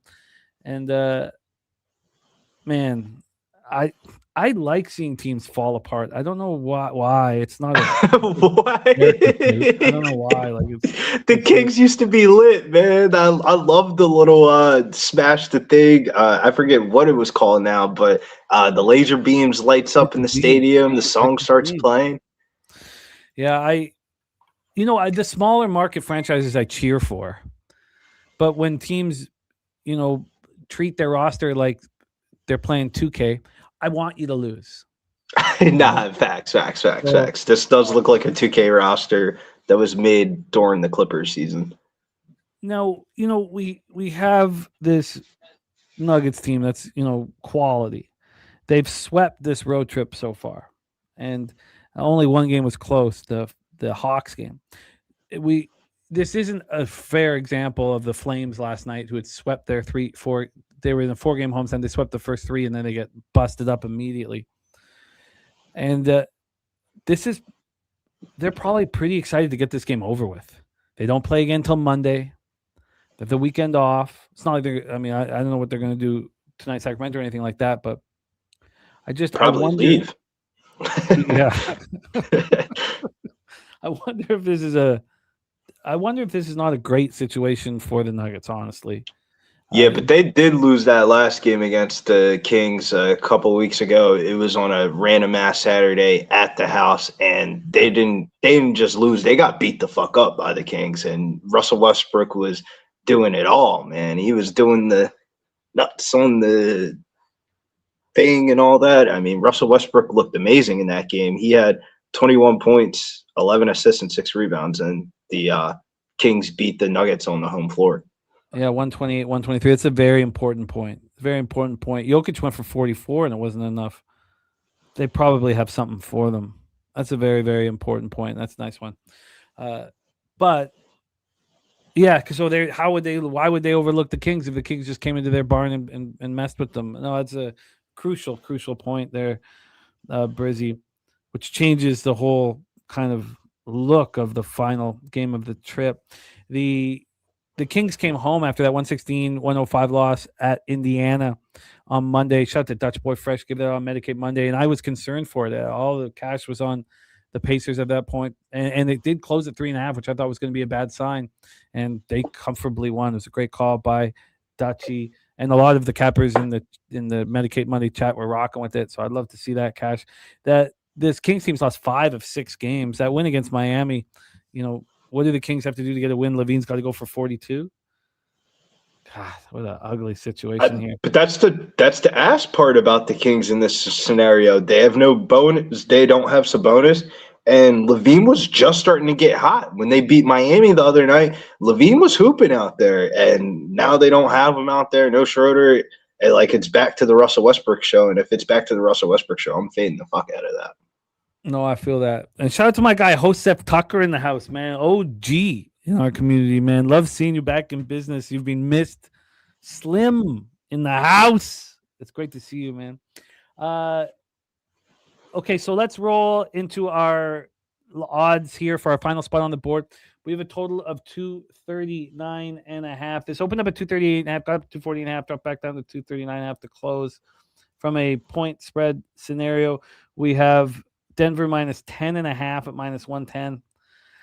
Double-digit road favorite is not comfortable, but again, Brizzy's point about what happened last time these two teams meet is crucial if you are going to end up on the Nuggets. And we hear cappers who have moved on the Nuggets here. We have Tariq with Denver first quarter, Justin McKelvey on Westbrook double-double. So let's take a look at the cash flow here and then see what will end up officially on Brizzy's card. We have 83% of tickets and 52% of the cash on Denver. It's very fishy. 17% of the tickets on Sacramento and 48% of the cash. I mean, these are real legit big old numbers. Here over at Circa, they have 70% of tickets, 73% of cash on Denver. They initially moved the line a point towards Sacramento and then came back. It's just where it opened. The market is telling me that Kings are live in this basketball game. But we know if the Nuggets want to smack them in the mouth, they're more than capable of doing that. Brizzy, any final thoughts on Nuggets Kings before we take a look at the entire card? Yeah, I mean, I kind of like Denver in this spot. Denver, it kind of like plays into like two things of like Denver's been really taking these road games seriously this year. It used to be like you back Denver at the house, they take advantage of the little altitude spot. By the end of the 48 minutes, you're going to end up being dead tired. But Denver, shockingly, has been really good on the road this year. They're 11-2 straight up this year on the road, 8-5 ATS. Revenge in their heart. Plus, they've won 7 of the last 8 head-to-head meetings versus Sacramento, and they lost the last one a couple of weeks ago here. I mean, Nikola Jokic should absolutely smash in this game. Over in 3 straight games versus Sacramento. Sacramento allows the most points per game to the center position, the 3rd most rebounds per game to the center position, and the 8th most assists per game to the center position. I think this is like a Jokic triple-double before he even comes out for that last player rotation. I mean, Jokic is being – you're going to laugh. Jokic is literally being guarded by Maximine Raymond tonight. Who the fuck is that, man? What are we doing here, Kings? You guys can't find somebody better than that? I mean, I get it. Maximum Raymond's been putting up some points, but man, that dude might foul out before halftime if he's guarding Jokic tonight. This seems like the Nuggets just handle business tonight. Hey, 10.5 points is 10.5 points in the NBA. I mean, 10.5 points in the NBA is like back in a 20.5 point spread in college basketball. But I think the Nuggets do it. This is another parlay piece filler if you want to do it. There's a lot of them on the card tonight. But it feels like somewhere in my deep gut, I get a weird feeling. One of these big dogs are gonna come through. I don't know which one it will be, and I hate to find out, but I guess it's gonna be dealer's choice because I'm probably gonna do a parlay of the Rockets, Celtics, and Nuggets. If I had to double up on one, probably the Nuggets. That would be the one I would want to double up on. And then 3-point parlay is looking like Reed Shepherd, Derek White, and I got to decide between Trey Murphy and Denny Avila. And then for college basketball, Missouri team total over, and then the Iowa State under. Those are like the bets that I have, or the bets that I'm going to place on my card today. Are you going to make this official now, or are you going to tweet it out here? How do you I'm going to tweet it out. It'll be in the Discord and stuff like that as well for silver and gold members. I just got to go on the tablet and search around the sports books, get the best odds. But I know I'm going off the beaten path. But, yeah, I like that Iowa State under. And then I really like Missouri team total over.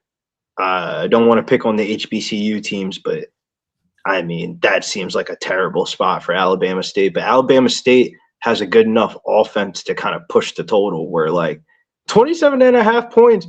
If Missouri got back to recover, I wouldn't be shocked. Like, a final score where they're scoring 95 points, but they don't cover the spread would not be shocking. Like, Alabama State could definitely put up in the 70s in that game.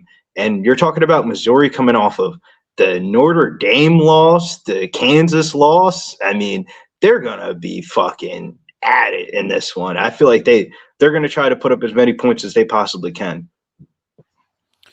It's great stuff, Brizzy. Great job. I'm going to have 2 bets here in NBA. I'm going to make them as soon as the show is over. I'm going to join Justin on my first player prop of the season. I believe I'll go. I don't think I've made one this year. I've tried hard to cut them, but my ROI has become positive now that I bet one a month. You know, now that I feel I will only bet them when I really kind of feel an angle. So I'm going to join Justin on the Harden over 34.5, and then I'm going to bet the Pelicans with you guys. I think this all makes sense. BJ's best bet is on the Pelicans. Brizzy, excellent work, my man. Tell us a little bit about the Locker Room Talk podcast for this week and what's going on with our Saturday night live stream, my man. Yeah, big card this weekend. We're back in the UFC Apex. Manal Cop versus Brandon Royval. It's going down in the Apex, and the Apex is kind of my jam. I mean, pay-per-views are lit and all that, but the Apex is really where you get greasy. That's why you guys got to tune into the Locker Room Talk podcast, see who everybody's on this week, and make sure you guys tune in to Saturday's live stream of we're going to be going from it's a late card, 7:00 p.m. till about probably like 1:00 in the morning on Saturday will be the UFC card. There's a lot of fights on there, last card of the year, and this is the best time of year to make some money on the UFC fights this is the last ESPN card ever. We're going out to Paramount, bigger and better things, and I'm excited for it. To get a 6-week break, I can just bask in basketball and just get ready because we got a big second half of the year for basketball coming up. Oh, I love it, Brizzy. Excellent work. I popped Brizzy's X handle here in the chat. Hit that link. Support our guy, Brizzy. Brizzy, my man, any last words for the Capper Sporting Show? Yeah, make some cash, man. This is the time of year that you got to get hot. Put some Christmas gifts under the tree and support the people that support you. Oh, that's right. There's our guy, Billy Brisbane. Unfortunately, we're not going to be able to get Jose back on here to close the show with us. He's got maintenance in his spot, so it's pretty loud in there. But Jose, we love you, and thank you for all your work behind the scenes, my man. Let's review action here for Thursday, December 11th. Justin McKelvey, Trailblazers Pelicans over 240 -112, and Ibuka over 47.5 receiving yards -113. We had Dan Kelly said he just got on the Spurs plus 2,700 to win the Western Conference. FanDuel.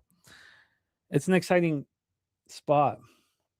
I mean, at this point, who has a chance against the Thunder? And the only problem with it at first look is, well, you can't hedge it. So you don't bet too much on it because you can't hedge when the Thunder are going to be such a big favorite. So that's the only problem.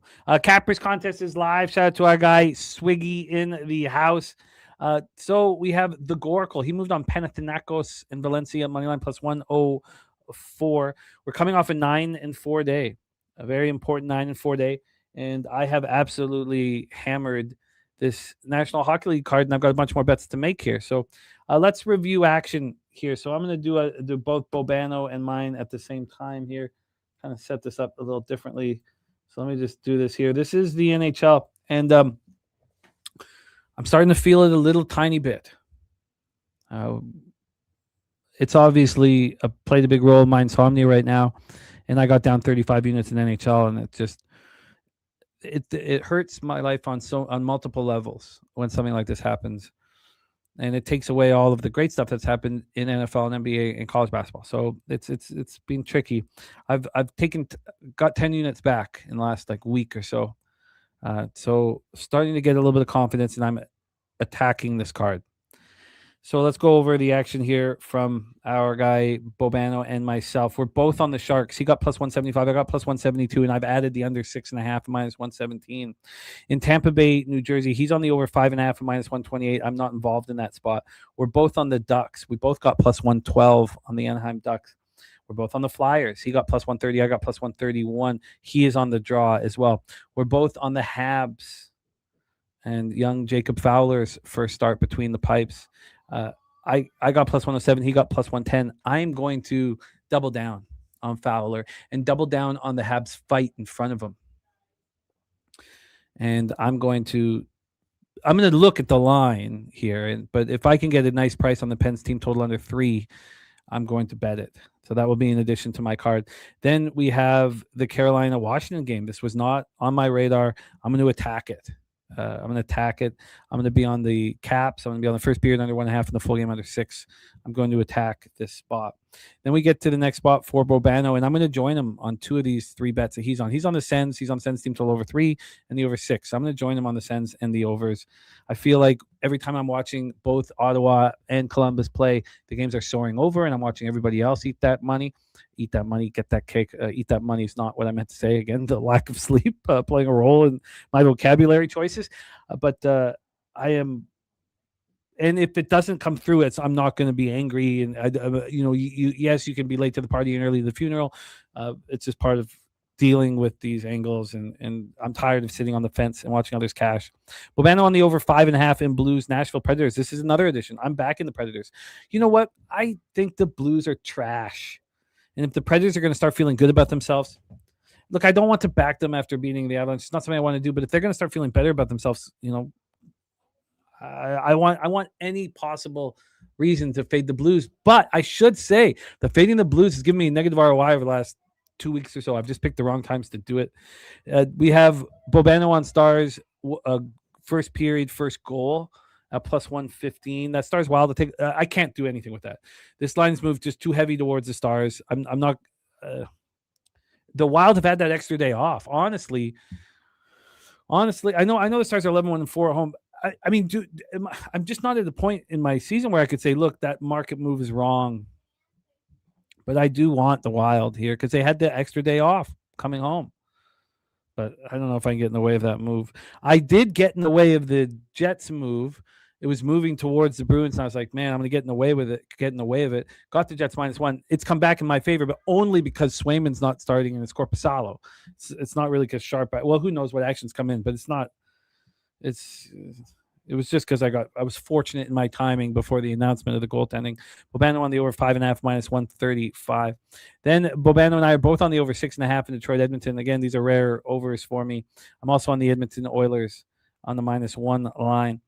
Then I'm going to leave that Avs game alone. That was difficult to do, but I've tripled up on Buffalo, Vancouver. While Bobano's on the first period over 1.5, I'm on Buffalo money line, Buffalo, Vancouver under 6.5 at -123, and the Vancouver Canucks team total under 3 at -117. JR saying, do you have a best bet today? JP said, I personally see no logical reason to bet Nashville. I think that it's not beyond the realm of possibilities that the Predators become a bet on hockey team. But I can understand what you're saying, JPC, my man. Jessica Easton in the house. Thank you for the kind words. That means a ton to me. Stimmy OG, Pelicans +4.5 and the money line. I'm going to be betting that first. Let's bet that first and foremost here. But I hear what you're saying, JPZ. And look, the NHL's been a real battle, and it's a heavy investment for me tonight. And I'm excited about it. I'm not going in scared or nervous. It's my time to turn this season around.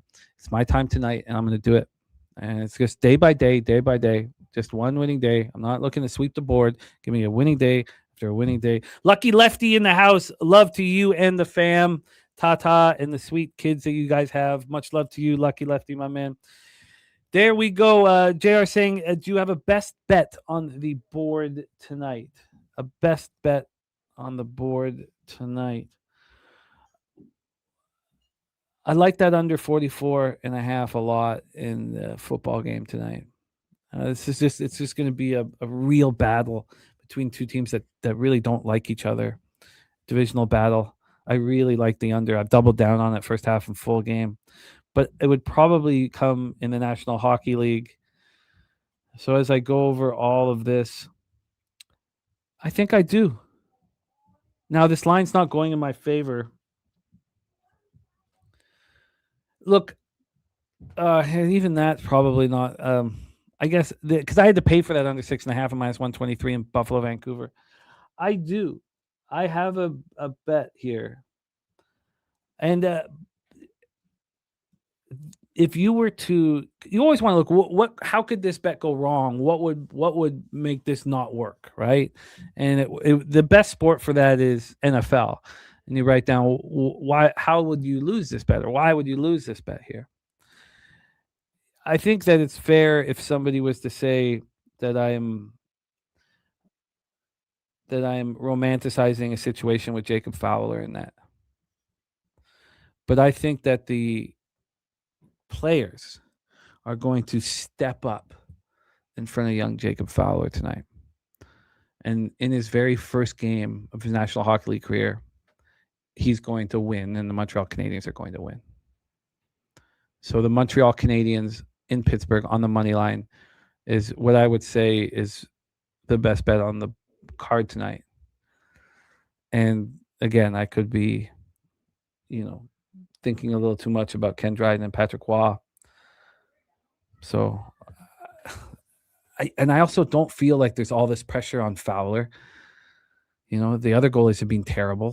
What would it matter if he was bad too? Would he just go back to Laval, where he's been excellent?